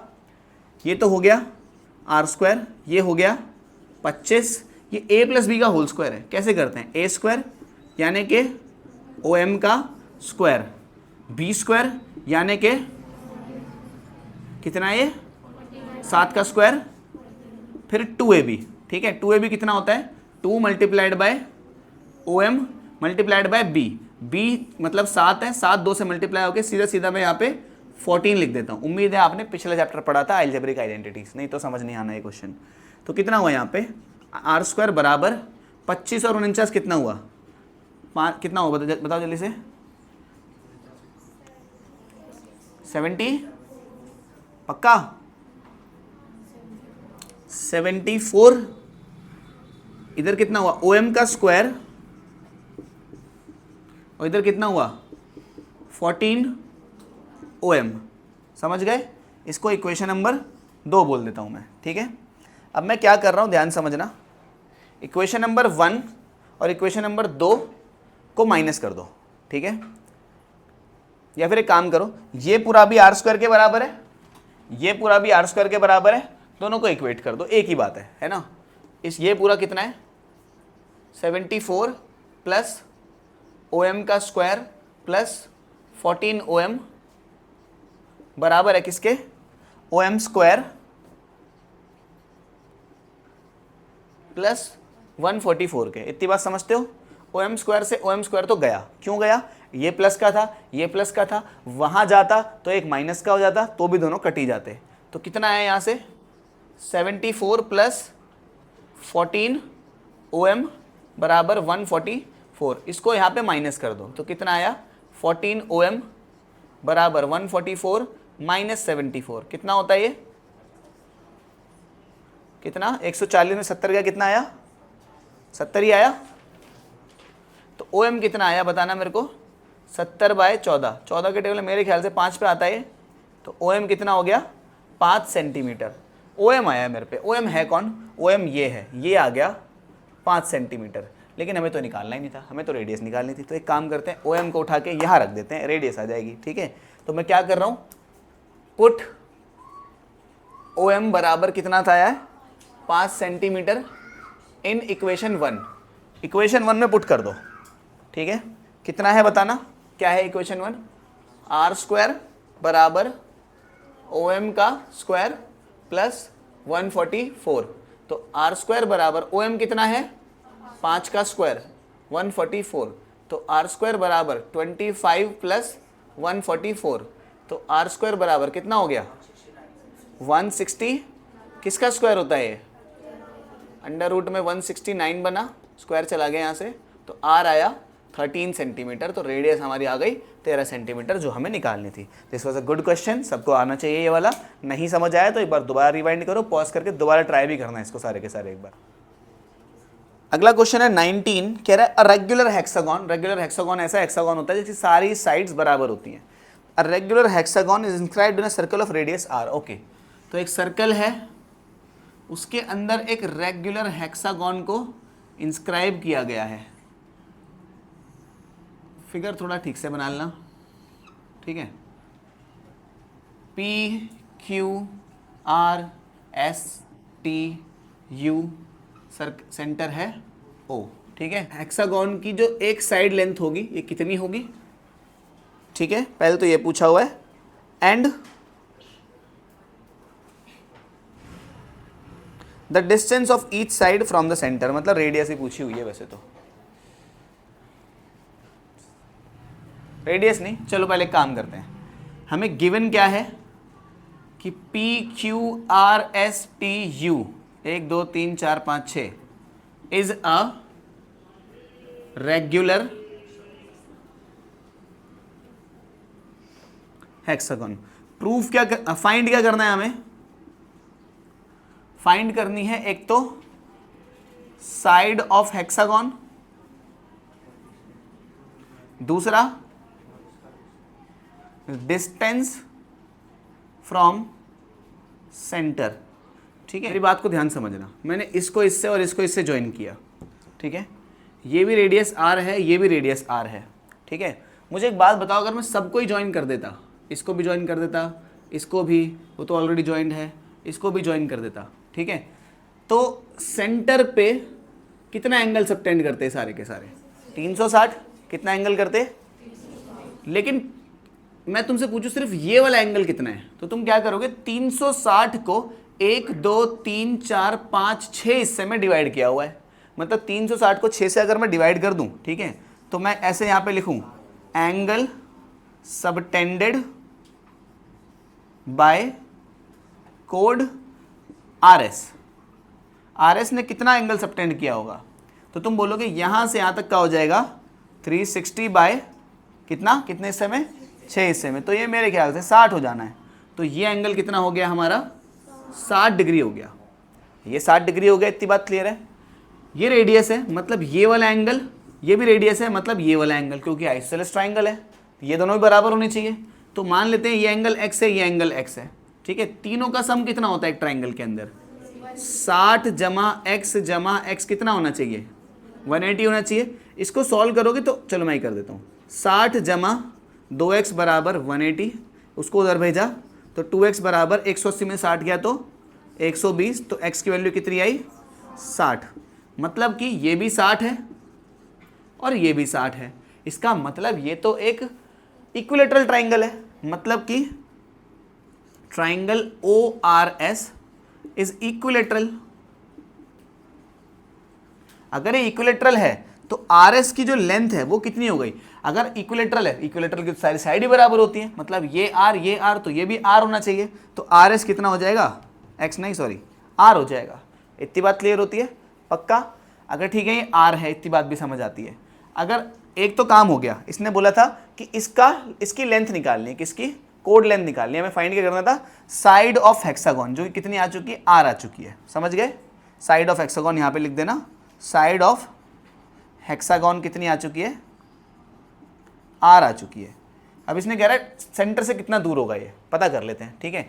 इस ट्राइंगल को अगर मैं बीच में से बाइसेक्ट करूं ऐसे करके, ठीक है, तो मैं जानता हूं कि टोटल डिस्टेंस यहां से यहां तक का तो आर है, यहां से यहां तक का टोटल डिस्टेंस आर है, तो आधा कितना होगा, r/2 होगा, ठीक है।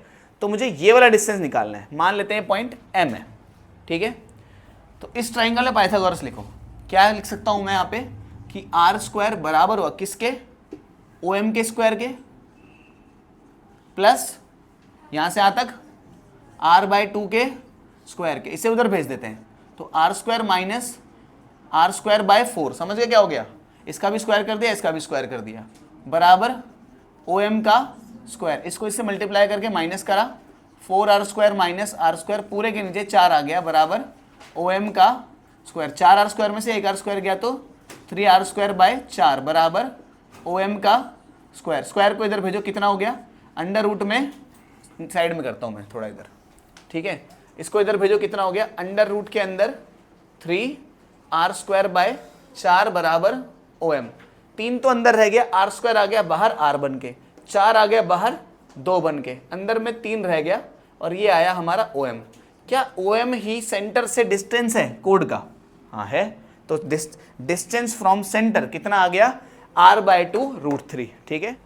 एक सर्कल है जिसके अंदर एक क्वाड्रिलेटरल जिसका नाम है MNOP, उसको इंस्क्राइब किया गया है MNOP, ठीक है। कह रहा है if MN is a diameter, MN diameter है, मतलब हमें इसको ऊपर की तरफ खिसकाना पड़ेगा थोड़ा, है ना, तो ये फिगर गलत है, हमें इसको कुछ ऐसे करना पड़ेगा, देखो MN तो क्या है, बोला गया डायमीटर है, मतलब सेंटर से होके जा रहा है, कुछ इस तरह से इसका फिगर है, ठीक है। MN is the diameter. What can you say about MOP and MNP? MOP कौन सा एंगल है, MOP, तो ये वाला जो एंगल है, और साथ ही साथ में MNP, MNP, इन दोनों एंगल्स के बारे में आप क्या कह सकते हो, ये पूछा हुआ है। ऑफ कोर्स क्योंकि ये दोनों के दोनों एंगल्स इस कोड से आ रहे हैं, ये जो आर्क नजर आ रही है और ये वाली जो कोड नजर आ रही है, इन दोनों की आर्क सेम है, तो सेम आर्क से ये वाला एंगल गया है और सेम आर्क से ही ये वाला एंगल भी गया है, तो दोनों के दोनों इक्वल होंगे, है ना। बताया था सर्कल के अंदर अगर एक ही आर्क से ये वाला एंगल जाता है और ये वाला एंगल जाता है, दोनों के दोनों इक्वल होते हैं और सेंटर का हाफ होते हैं, ये हमने डिस्कस किया था, है ना। तो इसका आंसर आप लिखोगे, this is question number 20, angle MOP and angle MNP R angle subtended bye same arc, so angle MOP जो होगा वो बराबर होगा एंगल MNP के, ठीक है, क्योंकि ये angle subtended bye same arc हैं, इसीलिए दोनों बराबर होंगे, ठीक है। क्वेश्चन नंबर 21 में क्या कहता है उसे देखते हैं। Let ABCD a cyclic quadrilateral, तो कह रहा है मान लो कि ABCD एक साइक्लिक क्वाड्रिलेटरल है। आगे पढ़ लेते हैं पहले question. Explain why the interior, ठीक है, अब तो बनाना पड़ेगा। ABCD कह रहा है एक साइक्लिक क्वाड्रिलेटरल है, मान लो, ठीक है, मान लिया हमने, ABCD एक साइक्लिक क्वाड्रिलेटरल है। Explain why the exterior angle at any vertex is equal to interior opposite angle. मतलब क्या कह रहा है कि कोई भी एक वर्टेक्स ले लो, ठीक है, कोई भी रैंडमली एक वर्टेक्स ले लो, मान लेते हैं ये वाली वर्टेक्स ले ली, इसका जो एक्सटीरियर एंगल है ये होगा ऐसे, this is some exterior angle, ठीक है, इस पॉइंट को मैं m बोल देता हूँ, ठीक है। मतलब ये वाला एंगल, दो वर्ड का इस्तेमाल किया, इंटीरियर अपोजिट एंगल। अच्छा ये एक्सटीरियर है अगर, तो इसका इंटीरियर कौन सा होगा, अंदर वाला, यही तो होगा इसका इंटीरियर एंगल, ये वाला। इसका अपोजिट एंगल कौन सा होगा, तुम बोलोगे ये वाला होगा। तो कह रहे हैं ये एंगल और ये एंगल बराबर हैं, ये बात हमें प्रूव करनी है, ठीक है। तो हमें गिवन क्या है, गिवन है कि ABCD is a cyclic quadrilateral, ठीक है। हमें प्रूफ क्या करना है, हमें प्रूफ करना है कि एंगल BCM जो है, एंगल BCM जो है वो बराबर है किसके, BAD के, एंगल BAD के। ये हमें प्रूफ करना है, ठीक है। प्रूफ करना है कि ये एंगल इसके बराबर होगा। कैसे करेंगे इस बात पे ध्यान दो। हम जानते हैं कि इस वाले एंगल का सम और इस वाले एंगल का सम 180 होता है, क्योंकि एक प्रॉपर्टी होती है साइक्लिक क्वाड्रिलेटरल के अंदर जो अपोजिट एंगल्स होते हैं उनका सम कितना होता है, 180 होता है। तो मैं ऐसा कह सकता हूँ कि एंगल BAD को अगर मैं एंगल BCD से जोड़ूंगा, एंगल BCD से जोड़ूंगा तो 180 आना चाहिए। क्लियर है इतनी बात। लेकिन ये एक बात और क्लियर है कि एंगल अगर मैं BCM को, इसका रीजन क्या लिखोगे पहले तो बताओ मुझे इसका, ठीक है, क्योंकि opposite angles of cyclic quadrilateral, ये इसका रीजन रहेगा, क्योंकि साइक्लिक क्वाड्रिलेटरल के अपोजिट एंगल्स का सम 180 होता है, ठीक है। फिर मैं ये बोलूंगा तुम लोगों को कि इस वाले एंगल का सम और इस वाले एंगल का सम 180 होगा, क्योंकि लीनियर पेयर है, दिख रहा है सबको। यानी कि एंगल BCM प्लस एंगल कौन सा, दूसरा वाला कौन सा है, BCD, कितना होना चाहिए, इसका रीजन क्या रहेगा, लीनियर पेयर। ये भी बात क्लियर है। दोनों इक्वेशन को माइनस कर दो, यहां क्या हुआ, BAD minus BCM, BAD minus BCM, BCD से BCD खत्म हो गया, 180 से 180 खत्म हो गया, तो बराबर में 0 बचा, ठीक है। तो BCM को अगर मैं उधर भेज दूं तो कितना हुआ, एंगल BAD बराबर एंगल BCM। आगे जो लाना था हमें क्या लाना था कि एंगल BAD यानी कि ये एंगल बराबर होगा एंगल BCM के। तो सिंपल सी बात है यार, अगर इसको जोड़ के 180 आ रहा है, मान लेते हैं ये 100 है तो ये कितना होगा, 80 होगा। दोनों को जोड़े कितना आ रहा है, तो अगर ये 80 है तो साइड वाला कितना होगा, 100, क्योंकि इन दोनों को जोड़ के भी तो 180 आना चाहिए, ये भी तो 100 है, समझे। तो एक्सटीरियर एंगल बराबर रहता है इंटीरियर एंगल के, कौन सा, इंटीरियर अपोजिट एंगल के। याद रहेगी ये बात। This was the question number 21। आगे बढ़ते हैं। मैं कह रहा है देयर इज नो कोड of a circle that is longer than its diameter. इस स्टेटमेंट को हमें प्रूव करना है कि सर्कल की ऐसी कोई कोड नहीं होगी जो कि उसकी डायमीटर से बड़ी है। मान लो एक कोड है, ठीक है, ठीक है, इतनी बात ठीक है, और एक डायमीटर है, ठीक है, ये बात भी ठीक है। ये इसे मैं कहता हूं AB, इसे मैं कहता हूं PQ। तो हमें ये प्रूफ करना है कि ऐसी सर्कल की कोई सी कोड नहीं हो सकती जो कि डायमीटर से बड़ी है, ठीक है। तो इन दोनों में से ये बड़ा है, ये छोटा है, ये प्रूफ करना है। कैसे करेंगे सोचो, मैथमेटिकली प्रूफ करना है, देख के तो पता ही लग रहा है, ठीक है। हमें प्रूफ क्या करना है, वही जो क्वेश्चन में लिखा है, देयर इज नो कोड that is bigger than diameter, ठीक है। क्वेश्चन नहीं लिख देना, बस एनफ है इतना। कैसे प्रूफ करेंगे, इस पर अगर मैं कैसे ये डालूँ, ऐसे मान लो PM डाल दिया मैंने इस पर, ठीक है। तो मुझे बताओ क्या मैं ऐसे लिख सकता हूँ OQ का स्क्वायर बराबर है OM का स्क्वायर प्लस MQ का स्क्वायर। कैसे लिख सकते हैं बताओ, OQ का स्क्वायर बराबर है OM का स्क्वायर प्लस MQ का स्क्वायर। लेकिन OQ तो रेडियस है, तो इसकी जगह मैं सिर्फ रेडियस लिख सकता हूँ, रेडियस का स्क्वायर बराबर दिस एंड दिस। देखो ना OQ क्या है, रेडियस है। क्लियर है इतनी बात। तो यहाँ से मुझे MQ की वैल्यू निकाल के दो, क्योंकि मुझे इसकी लेंथ चाहिए। इसको इधर भेजो, कितना हुआ, R square minus OM square बराबर MQ का स्क्वायर। इतनी बात क्लियर होती है। एम क्यू की वैल्यू क्या है यहाँ से, अंडर रूट में R square minus O M का स्क्वायर बराबर एम क्यू। एम क्यू की वैल्यू ये आई है, तो बताओ पी क्यू कितना होगा, ऑफकोर्स उसका डबल होगा एम क्यू का, तो पी क्यू कितना हो जाएगा यहाँ से, तुम बोलोगे जितना भी एम क्यू आया था उसको 2 से मल्टीप्लाई कर देते हैं, तो R square minus O M का स्क्वायर। क्या इतनी बात समझ आती है, पी क्यू के लिए जितना भी एम क्यू आया था उसको 2 से मल्टीप्लाई कर दिया हमने, ठीक है, ओके। पी क्यू इतना बड़ा है ना, पी क्यू इतना बड़ा है। पी क्यू जो है इसको जरा ध्यान से देखो, मैं यहाँ लिखता हूँ पी क्यू की इक्वेशन को, अंडर रूट में 2 है R square minus O M का स्क्वायर। ध्यान से देखो इस पी क्यू की इक्वेशन को, कैसी आई है ये इक्वेशन आपसे कह रही है कि ओ एम जितना ज़्यादा बड़ा होगा उतना ज़्यादा पी क्यू छोटा आएगा। कैसे, क्योंकि आर स्क्वायर में से जितना बड़ा नंबर तुम माइनस कर दोगे वो नंबर उतना ही छोटा हो जाएगा, है ना। मानो आर स्क्वायर 5 है, अगर ओ एम की वैल्यू 1 रहेगी तो ये 4 हो जाएगा, 2 रहेगी तो ये 3 हो जाएगा, 4 रहेगी तो ये 1 हो जाएगा। तो जैसे जैसे ओ एम बढ़ेगा पी क्यू की वैल्यू कम होती जाएगी। क्या ऐसा सच है? हाँ बिल्कुल सच है।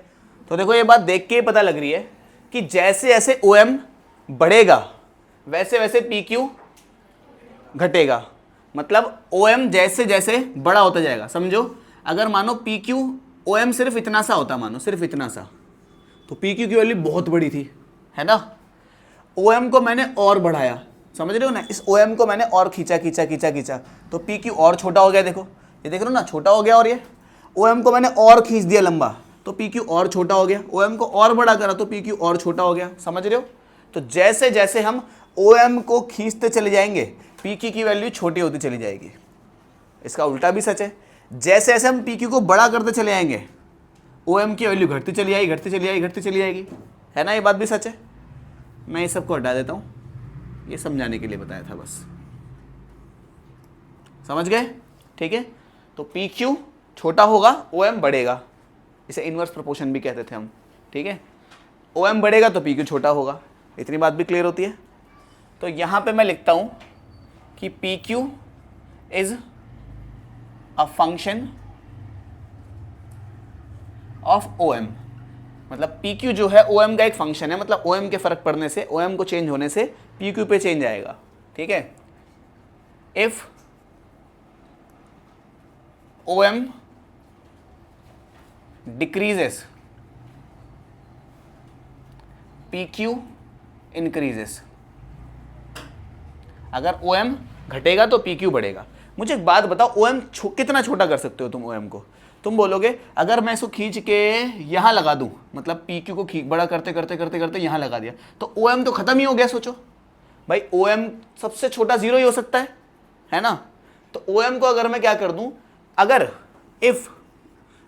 ओ एम क्या होता, 0 होता, अगर ओ एम लगाना इसमें 0 तो पी क्यू बराबर 2 अंडर रूट में आर स्क्वायर माइनस 0, तो पी क्यू बराबर, यहां से लिखते हैं, पी क्यू बराबर अंडर रूट में आर स्क्वायर बाहर आया तो पी क्यू कितना होता, 2r हो जाता।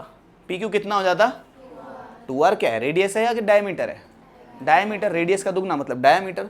तो पी क्यू क्या हो जाता हमारा, डायामीटर हो जाता। तो इतना पता लग रहा है कि पी क्यू की मैक्सिमम वैल्यू, ठीक है, अगर ओ एम को हमने 0 किया, तो पी क्यू की मैक्सिमम वैल्यू आई है, पी क्यू की,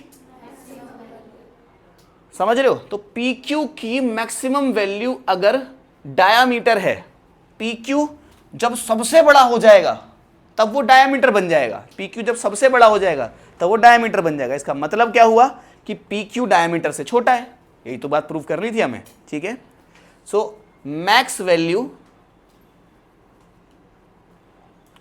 maximum value of P Q is the diameter. Maximum value किसकी, पी क्यू की, डायामीटर है। कब है, व्हेन, जब ओ एम 0 हो जाए, ठीक है। सो जब ओ एम 0 ना हो तब क्या होगा, व्हेन, जैसे इस केस में ओ एम 0 थोड़ी है, so when O M is not 0, जब ओ एम 0 नहीं है, जब ओ एम 0 तो आर स्क्वायर में से कुछ माइनस हो रहा है, ठीक है, तो मतलब ये डायमीटर से छोटा ही होगा, क्योंकि अभी ओ एम 0 नहीं है तो मतलब डायमीटर से तो छोटा ही रहेगा, कौन, P Q. So when O M is not 0, P Q छोटा रहेगा किससे, डायमीटर से, ठीक है, बात समझ गए। तो सबसे बड़ी कोड हमारी डायमीटर ही हो सकती है, ठीक है। थोड़ा सा कॉम्प्लेक्स क्वेश्चन था क्योंकि इसमें हमें ये चीज़ देखनी पड़ी कि ये कैसे डिपेंडेंसी हो रही है, ठीक है, इसको बढ़ाएंगे तो ये घटेगा, इसको सबसे छोटा कर दिया यानी कि 0 कर दिया तो पी क्यू की मैक्सिमम वैल्यू आ गई, तो मतलब ये तो इससे छोटा ही होगा ना, ठीक है। आगे बढ़ते हैं, चलो। क्वेश्चन नंबर 23 में कुछ ऐसा कहता है, let A B any point within a given circle with centre O. कह रहा है एक सर्कल है, कौन सा क्वेश्चन है, 23। एक सर्कल है जिसका सेंटर है ओ, कह रहा है ए मान लो कोई पॉइंट है सर्कल के अंदर ही, मान लेते हैं ए एक ऐसा पॉइंट है इस सर्कल के अंदर। शो दैट द शॉर्टेस्ट कोड of the circle passes through point A is that perpendicular to O A. ठीक है, थोड़ा सा साइड में, बिल्कुल इधर नहीं करते इसको, थोड़ा साइड में कर लेते हैं इस पॉइंट को। तो कह रहा है कि जो ए से पास करने वाली, ए से पास करने वाली जो सबसे छोटी कोड होगी वो ओ ए के परपेंडिकुलर होगी, ठीक है। मतलब कि ध्यान से सोचो, ये कोड है जो ए से पास कर रही है, क्या ये सबसे छोटी कोड है जो ए से पास कर सकती है, नहीं। एक और कोड ड्रॉ करता हूं मैं, क्या ये सबसे छोटी कोड है, नहीं। क्या ये सबसे छोटी कोड है ये वाली, नहीं। तो अगर मुझे सबसे छोटी कोड ड्रॉ करनी है जो कि ए से तो पास करती है, ठीक है, लेकिन वो सबसे छोटी भी है, तो मेरे को एक ऐसी कोड ड्रॉ करनी पड़ेगी जो कि ओ ए से 90 डिग्री पे होगी। सोचो ध्यान से, क्या ये सबसे छोटी कोड है, हाँ, क्योंकि इससे छोटी नहीं कर सकते अब इसको हम। तो जो सबसे छोटी कोड होगी मुझे वो वाली कोड ड्रॉ करनी पड़ेगी जो कि ओ ए से 90 डिग्री पे होगी। बात समझे, क्योंकि देखो बाकी जो कोड्स हमने ड्रॉ करी थी, जैसे ये सेंटर था ओ, ये पॉइंट था ए, मैंने ये वाली कोड ड्रॉ करी थी ऐसे, ये वाली नहीं, थोड़ी सी अलग से करते हैं, ये वाली, चलो ठीक है। ये बहुत बड़ी कोड थी, क्लियरली पता लग रहा है। अब देखो ओ ए ड्रॉ करो जरा इस पर, क्या ये 90 डिग्री पे आई है, नहीं आई ना 90 डिग्री पे, ये 90 डिग्री पे नहीं आई, इसका मतलब क्या है कि ये छोटी कोड नहीं है। अब तुम इमेजिन करो, किसी के पास कोई वो है पॉइंट, कोई धागा टाइप कुछ है, चलो मानो ये स्केल जो है ये कोड है, ठीक है। अभी बताओ ओ और ए के बीच में कितना एंगल है, 90 है क्या, नहीं। तो अगर मैं इसको छोटा करता जाऊंगा, अब देखो अब हो गई सबसे छोटी कोड है अपने आप। अब यहां से यहां तक की सबसे छोटी कोड है ये, क्योंकि अब मैंने इसको अगर टेढ़ा किया तो देखो बड़ा करना पड़ गया मुझे स्केल, ठीक है। तो अगर मैंने इसको कैसे करा, 90 डिग्री पे करा, बिल्कुल 90 पे रखा, तो ये कोड सबसे छोटी है इस टाइम पे। ये कोड कैसी है, 90 डिग्री पे कोड सबसे छोटी होगी। ये बात समझ गए, पक्का सोच लो इस बात को। तो मान लेते हैं कि ये कोड है ऐसे करके जिस पे ए आ रहा है, मान लेते हैं कोड है जिस पे ए आ रहा है, और इससे जब हमने परपेंडिकुलर डाला तो किसी पॉइंट एम पे आया, है ना। तो क्या ये सबसे छोटी कोड है कि नहीं है, ये बात प्रूफ करनी है हमें, क्या ये सबसे छोटी कोड है या नहीं है, ये बात प्रूफ करनी है, ठीक है।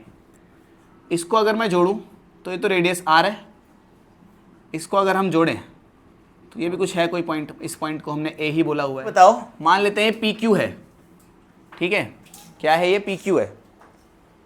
पी क्यू के लिए क्या इक्वेशन बनाई थी हमने, ऐसा कुछ बनाया था कि इस वाले ट्राइंगल में पाइथागोरस लिखते हैं, ये ट्राइंगल दिख रहा है, क्या है, आर स्क्वायर बराबर O M square plus M Q square, ऐसा ही कुछ बनाया था ना, है ना, O M square plus M Q square, ऐसे ही कुछ बनाया था, ठीक है। यहाँ से एम क्यू की वैल्यू क्या आई थी, एम क्यू की वैल्यू आई थी अंडर रूट में R square minus O M का स्क्वायर। समझ गए ना क्या कर दिया, इस ओ एम को इधर भेज दिया, माइनस में आ गया, फिर स्क्वायर इधर पे भेज के उसे अंडर रूट में कर दिया। इतनी स्टेप समझते हो सारे के सारे। अब ये तो एम क्यू है, लेकिन हमें तो पी क्यू चाहिए, तो उसको 2 से मल्टीप्लाई कर देंगे, तो पी क्यू कितना हो गया, twice of radius square minus O M square, 2 से मल्टीप्लाई कर दिया, ठीक है। एक काम करो, इस छोटे ट्राइंगल में भी पाइथागोरस लिखो। ये छोटा ट्राइंगल जो है क्या है, ओ ए का स्क्वायर बराबर ओ एम का स्क्वायर प्लस एम ए का स्क्वायर। ठीक है, ध्यान देना मेरी बात पे। यहाँ से ओ एम की वैल्यू निकालते हैं। ओ एम की अगर वैल्यू निकालेंगे तो क्या आएगी यहाँ से, ओ एम स्क्वायर बराबर O A square minus M A square, यही आएगी। सोचो, ओ एम को इधर लिख दिया, मतलब ओ एम को वहीं रहने दिया, इसको यहाँ भेज दिया, माइनस का हो गया ये। ठीक है, इतनी बात क्लियर होती है। अब ध्यान से सोचना, मुझे एक बात बताओ, ओ एम बड़ा है या ओ ए बड़ा है, इन दोनों में से कौन बड़ा है? सोचना ध्यान से। ओ ए ज़्यादा बड़ा होगा, क्यों? पहली बात तो फिगर में ही दिख रहा है कि ओ ए बड़ा है, ओ एम छोटा है, फिगर में ही दिख रहा है। दोबारा ऐसे भी सोच सकते हो कि ओ ए में से कुछ घटाना पड़ा जब जाके ओ एम के बराबर बना, तो वो बहुत बड़ा होगा, वो कुछ उसमें से कुछ घटाया और जब जाके वो छोटा बना होगा, यानी कि तब जाके ओ एम के बराबर बना होगा। तो मैं ऐसे लिख सकता हूँ यहाँ पे कि ओ ए बड़ा है ओ एम से, ये बात मैं यहाँ से लिख सकता हूँ। ठीक है, ओ ए बड़ा है ओ एम से, इतनी बात समझते हो? मैं तुमसे पूछूं, इक्वेशन कुछ ऐसी थी ना कि ओ एम का स्क्वायर बराबर है ओ ए का स्क्वायर प्लस एम ए के स्क्वायर के, ऐसी इक्वेशन थी कुछ। तो मुझे एक बात बताओ कि ओ एम और ओ ए कब बराबर बनेंगे? ये दोनों कब बराबर होंगे? या माइनस था, सॉरी इधर नेगेटिव था, है ना, ये वाली इक्वेशन थी ना हमारी, इसको मैंने यहाँ लिखा है। मुझे बताओ ओ एम और ओ ए कब बराबर होंगे? तो तुम बोलोगे जब एम ए 0 हो जाएगा तभी तो होंगे। तो मैं यहाँ लिखता हूँ व्हेन एम ए स्क्वायर 0 हो जाएगा, जब एम ए का स्क्वायर 0 हो जाएगा, तो मतलब एम ए भी 0 हो जाएगा। जब एम ए का स्क्वायर 0 हो गया, क्योंकि 0 का स्क्वायर 0 ही होता है, जब एम ए का स्क्वायर 0 हो जाएगा तब एम ए भी 0 हो जाएगा। दूसरी बात, और जब ये 0 हो गया तो ये दोनों तो बराबर हो जाने चाहिए। ओ एम का स्क्वायर बराबर होना चाहिए किसके? ओ ए के स्क्वायर के। अगर दोनों के स्क्वायर बराबर है तो दोनों के नंबर ही बराबर होंगे, यानी कि ओ एम बराबर होना चाहिए ओ ए के, है ना। अगर ओ एम ओ ए के बराबर है, ठीक है, ये कब होगा? और जब ओ एम ओ ए के बराबर है, सोचना ये कब होगा? ओ एम ओ ए के बराबर है, मतलब ओ एम जो है वो ओ ए के बराबर है। ये दोनों बराबर कब होंगे? हो सकता है कि ऐसा कभी कि ये इसके बराबर हो जाए? ये सिर्फ और सिर्फ तब होगा ना जब ए पॉइंट चलता चलता चलता चलता इसके ऊपर आके बैठ जाए। तो ये ओनली पॉसिबल, अगेन मैं इधर आता हूं, ओनली पॉसिबल व्हेन जो ए होगा वो बराबर हो जाए एम के। ठीक है, जब पॉइंट ए चलता चलता चलता चलता इसके ऊपर बैठ जाएगा तब हम क्या बोलेंगे कि एम ए, बेसिकली ये पॉइंट है ना, ये चलते चलते चलते यहाँ आ गया, मान लो चलते चलते चलते इधर खिसक गया ये, तो जितना एम ए था उतना ही ओ ए हो गया। ठीक है, तो जब ए चलता चलता एम पे आ जाए तब हम क्या बोलेंगे कि ओ एम बराबर एम ए हो गया। ठीक है, और इससे हमें क्या पता चलता है, क्योंकि सेंटर से आने वाली मिनिमम दूरी 90 डिग्री पे आती है, सेंटर से आने वाली, तो मुझे ये बात पता है कि the minimum distance between O M, sorry centre ओ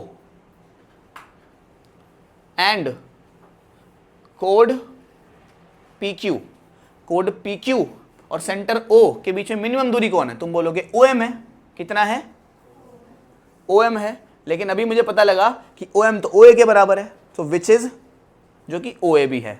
ठीक है, तो ओ, इससे हमें ये पता चला कि ओ ए, अगर इसको तुम्हें मिनिमम करना है तो ए को खिसका के एम पे लाना पड़ेगा। जो बात हमने स्टार्टिंग में बात करी थी कि अगर एक सर्कल है तो इससे आने वाली कोड सेंटर पे आनी चाहिए ऐसे, जब जाके वो मिनिमम दूरी बनेगी, है ना। ऐसे अगर वो आ रही है तो मतलब कोड ऐसे करके ही जानी चाहिए, फिर ऐसे करके, है ना। यही तो बात करी थी हमने स्टार्टिंग में। समझ गए बात कैसे हुई? मेरे को पता है थोड़ा सा टफ क्वेश्चन था, इसमें प्रूफ क्या करना था और कैसे घुमा के प्रूफ करी हमने बात, क्योंकि था ये मुश्किल क्वेश्चन। ठीक है, अगेन इस बात में क्या बात थी मैं तुम्हें समझा देता हूँ कि अगर ये पॉइंट है ए, ये सेंटर है ओ, तो इससे जाने वाली जो कोड होगी वो 90 डिग्री पे आनी चाहिए। तो हमने देखा 90 डिग्री पे जो आ रही है वो तो एम पे आती थी, है ना। तो अगर ए पे 90 डिग्री पे आ रही होगी वो, तभी तो मिनिमम दूरी बनेगी। तो हमने ये देखा कि ए को चल के एम के ऊपर आना पड़ेगा, जब ही जाके वो इनके बीच की मिनिमम दूरी बन पाएगी, अदरवाइज तो ये वाली दूरी बड़ी रहेगी इस वाली दूरी से। समझे बात को? नॉर्मली ये दूरी इससे बड़ी रहती है, ये दूरी इससे बड़ी ही रहती है, किसी अदर पॉइंट पे ये वाली दूरी इससे बड़ी रहती है।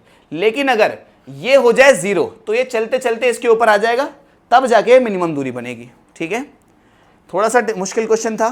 ठीक है, 2-3 बार इसको सोचना क्या हुआ इसके अंदर, कैसे क्वेश्चन पढ़ना इसको एक बार, क्या पूछा था, फिर अच्छे समझ आएगा। सो हमें बोल रहा है angle in a semi circle are 90 degree. ठीक है, तो हम जानते हैं एक बात, मुझे एक बात बताना सिंपल सी, कि अगर सेंटर पे एंगल सबटेंडेड मान लो 100 होता तो यहाँ कितना होता? 50 होता, उसका आधा। ये बात सब जानते हो।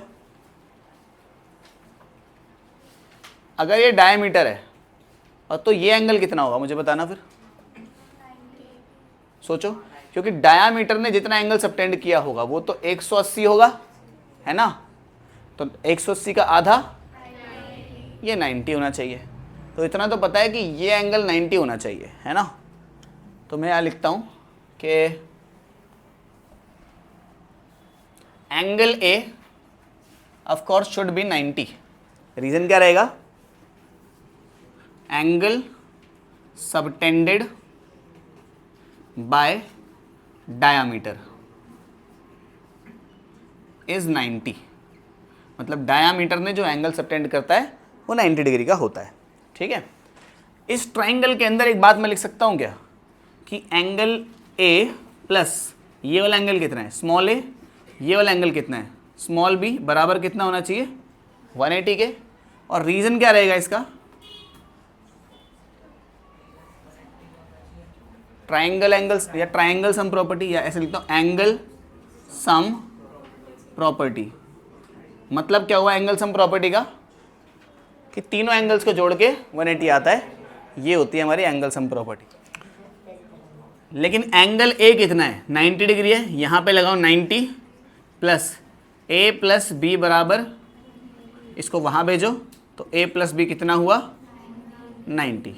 यही बात हमें बतानी थी कि ये भी 90 होगा और इन दोनों का सम भी 90 होगा। ये स्टेटमेंट हमें प्रूव करनी थी। नेक्स्ट पे चलते हैं। क्वेश्चन नंबर 26 में हमें प्रूव करना है कि ये जो एक साइक्लिक क्वाड्रिलेटरल है जो कुछ इस तरह दिया हुआ है, ये angle P Q U V, ये जो एंगल्स हमें दिए हुए हैं, हमें ये प्रूव करना है कि अपोजिट एंगल्स का सम 180 होता है साइक्लिक क्वाड्रिलेटरल में। हालांकि इसको थ्योरम को एक बार कर चुके हैं, लेकिन इस बार थोड़ा डिफरेंट तरीके से करेंगे। ठीक है, क्योंकि देखो ये सारी की सारी रेडियस हैं, तो ये सारी लेंथ बराबर होंगी। सेंटर है ओ, ये और ये सारी बराबर होंगी। इस ट्राइंगल को ध्यान से देखो, ये ट्राइंगल तुम्हें दिख रहा है? क्या ये ट्राइंगल एक आइसोसेलेस ट्राइंगल है? आइसोसेलेस ट्राइंगल है। अगर ये क्यू है तो ऑफकोर्स ये भी क्यू होगा, होगा कि नहीं होगा? ये भी एक आइसोसेलेस ट्राइंगल है क्योंकि दोनों बराबर है। अगर आइसोसेलेस ट्राइंगल है, बेस एंगल बराबर होते हैं, यानी कि ये यू है तो ये भी यू होगा, ये वी है तो ये भी वी होगा, और ये पी है तो ये भी पी होगा, है ना? इतनी बात समझते हो? मैं एक बात लिखता हूँ, ध्यान से समझना, कि इस ट्राइंगल के अंदर ये वाला ट्राइंगल दिख रहा है, एंगल सम प्रॉपर्टी लिखो। तुम लिखोगे B P C, angle B P C plus Q plus Q. Q plus Q कितना होता है, 2q बराबर कितना होना चाहिए? ठीक है, इस ट्राइंगल में क्या लिखेंगे, C P D, angle C P D plus 2u कितना होना चाहिए, 180 के। इस ट्राइंगल में क्या लिखेंगे बताओ, D P A, angle D P A plus 2v कितना होना चाहिए, और इस ट्राइंगल में भी क्या लिखेंगे, ए पी बी, यानी कि ये वाला angle A P B plus ये दोनों कितना है, कितना होना चाहिए, सबको जोड़ दो। देखो इन सबको अगर मैं जोड़ूंगा, कौन कौन से एंगल है इसके अंदर, एक ये वाला है, एक ये वाला है, एक ये वाला है, एक ये वाला है, मतलब पूरा चक्कर ही हो गया। कितना आएगा इन सबको जोड़ के, 360। पूरा चक्कर 360 का होता है ना। इन सबको जोड़ेंगे तो क्या आएगा, दो तो कॉमन ले लेते हैं, कितना आया, Q plus U plus V plus P बराबर 180 टाइम्स 4 कितना होता है? 180 से 360, 360 मेरे ख्याल से 720 हो गया है ना। इस 360 को वहां बेच के माइनस कर देते हैं, तो ट्वाइस ऑफ Q, इसको ऐसे लिख देते हैं ना, twice of Q plus U plus V plus P। इस 360 को वहां भेजा, माइनस हुआ, कितना आया? 360 ही आया।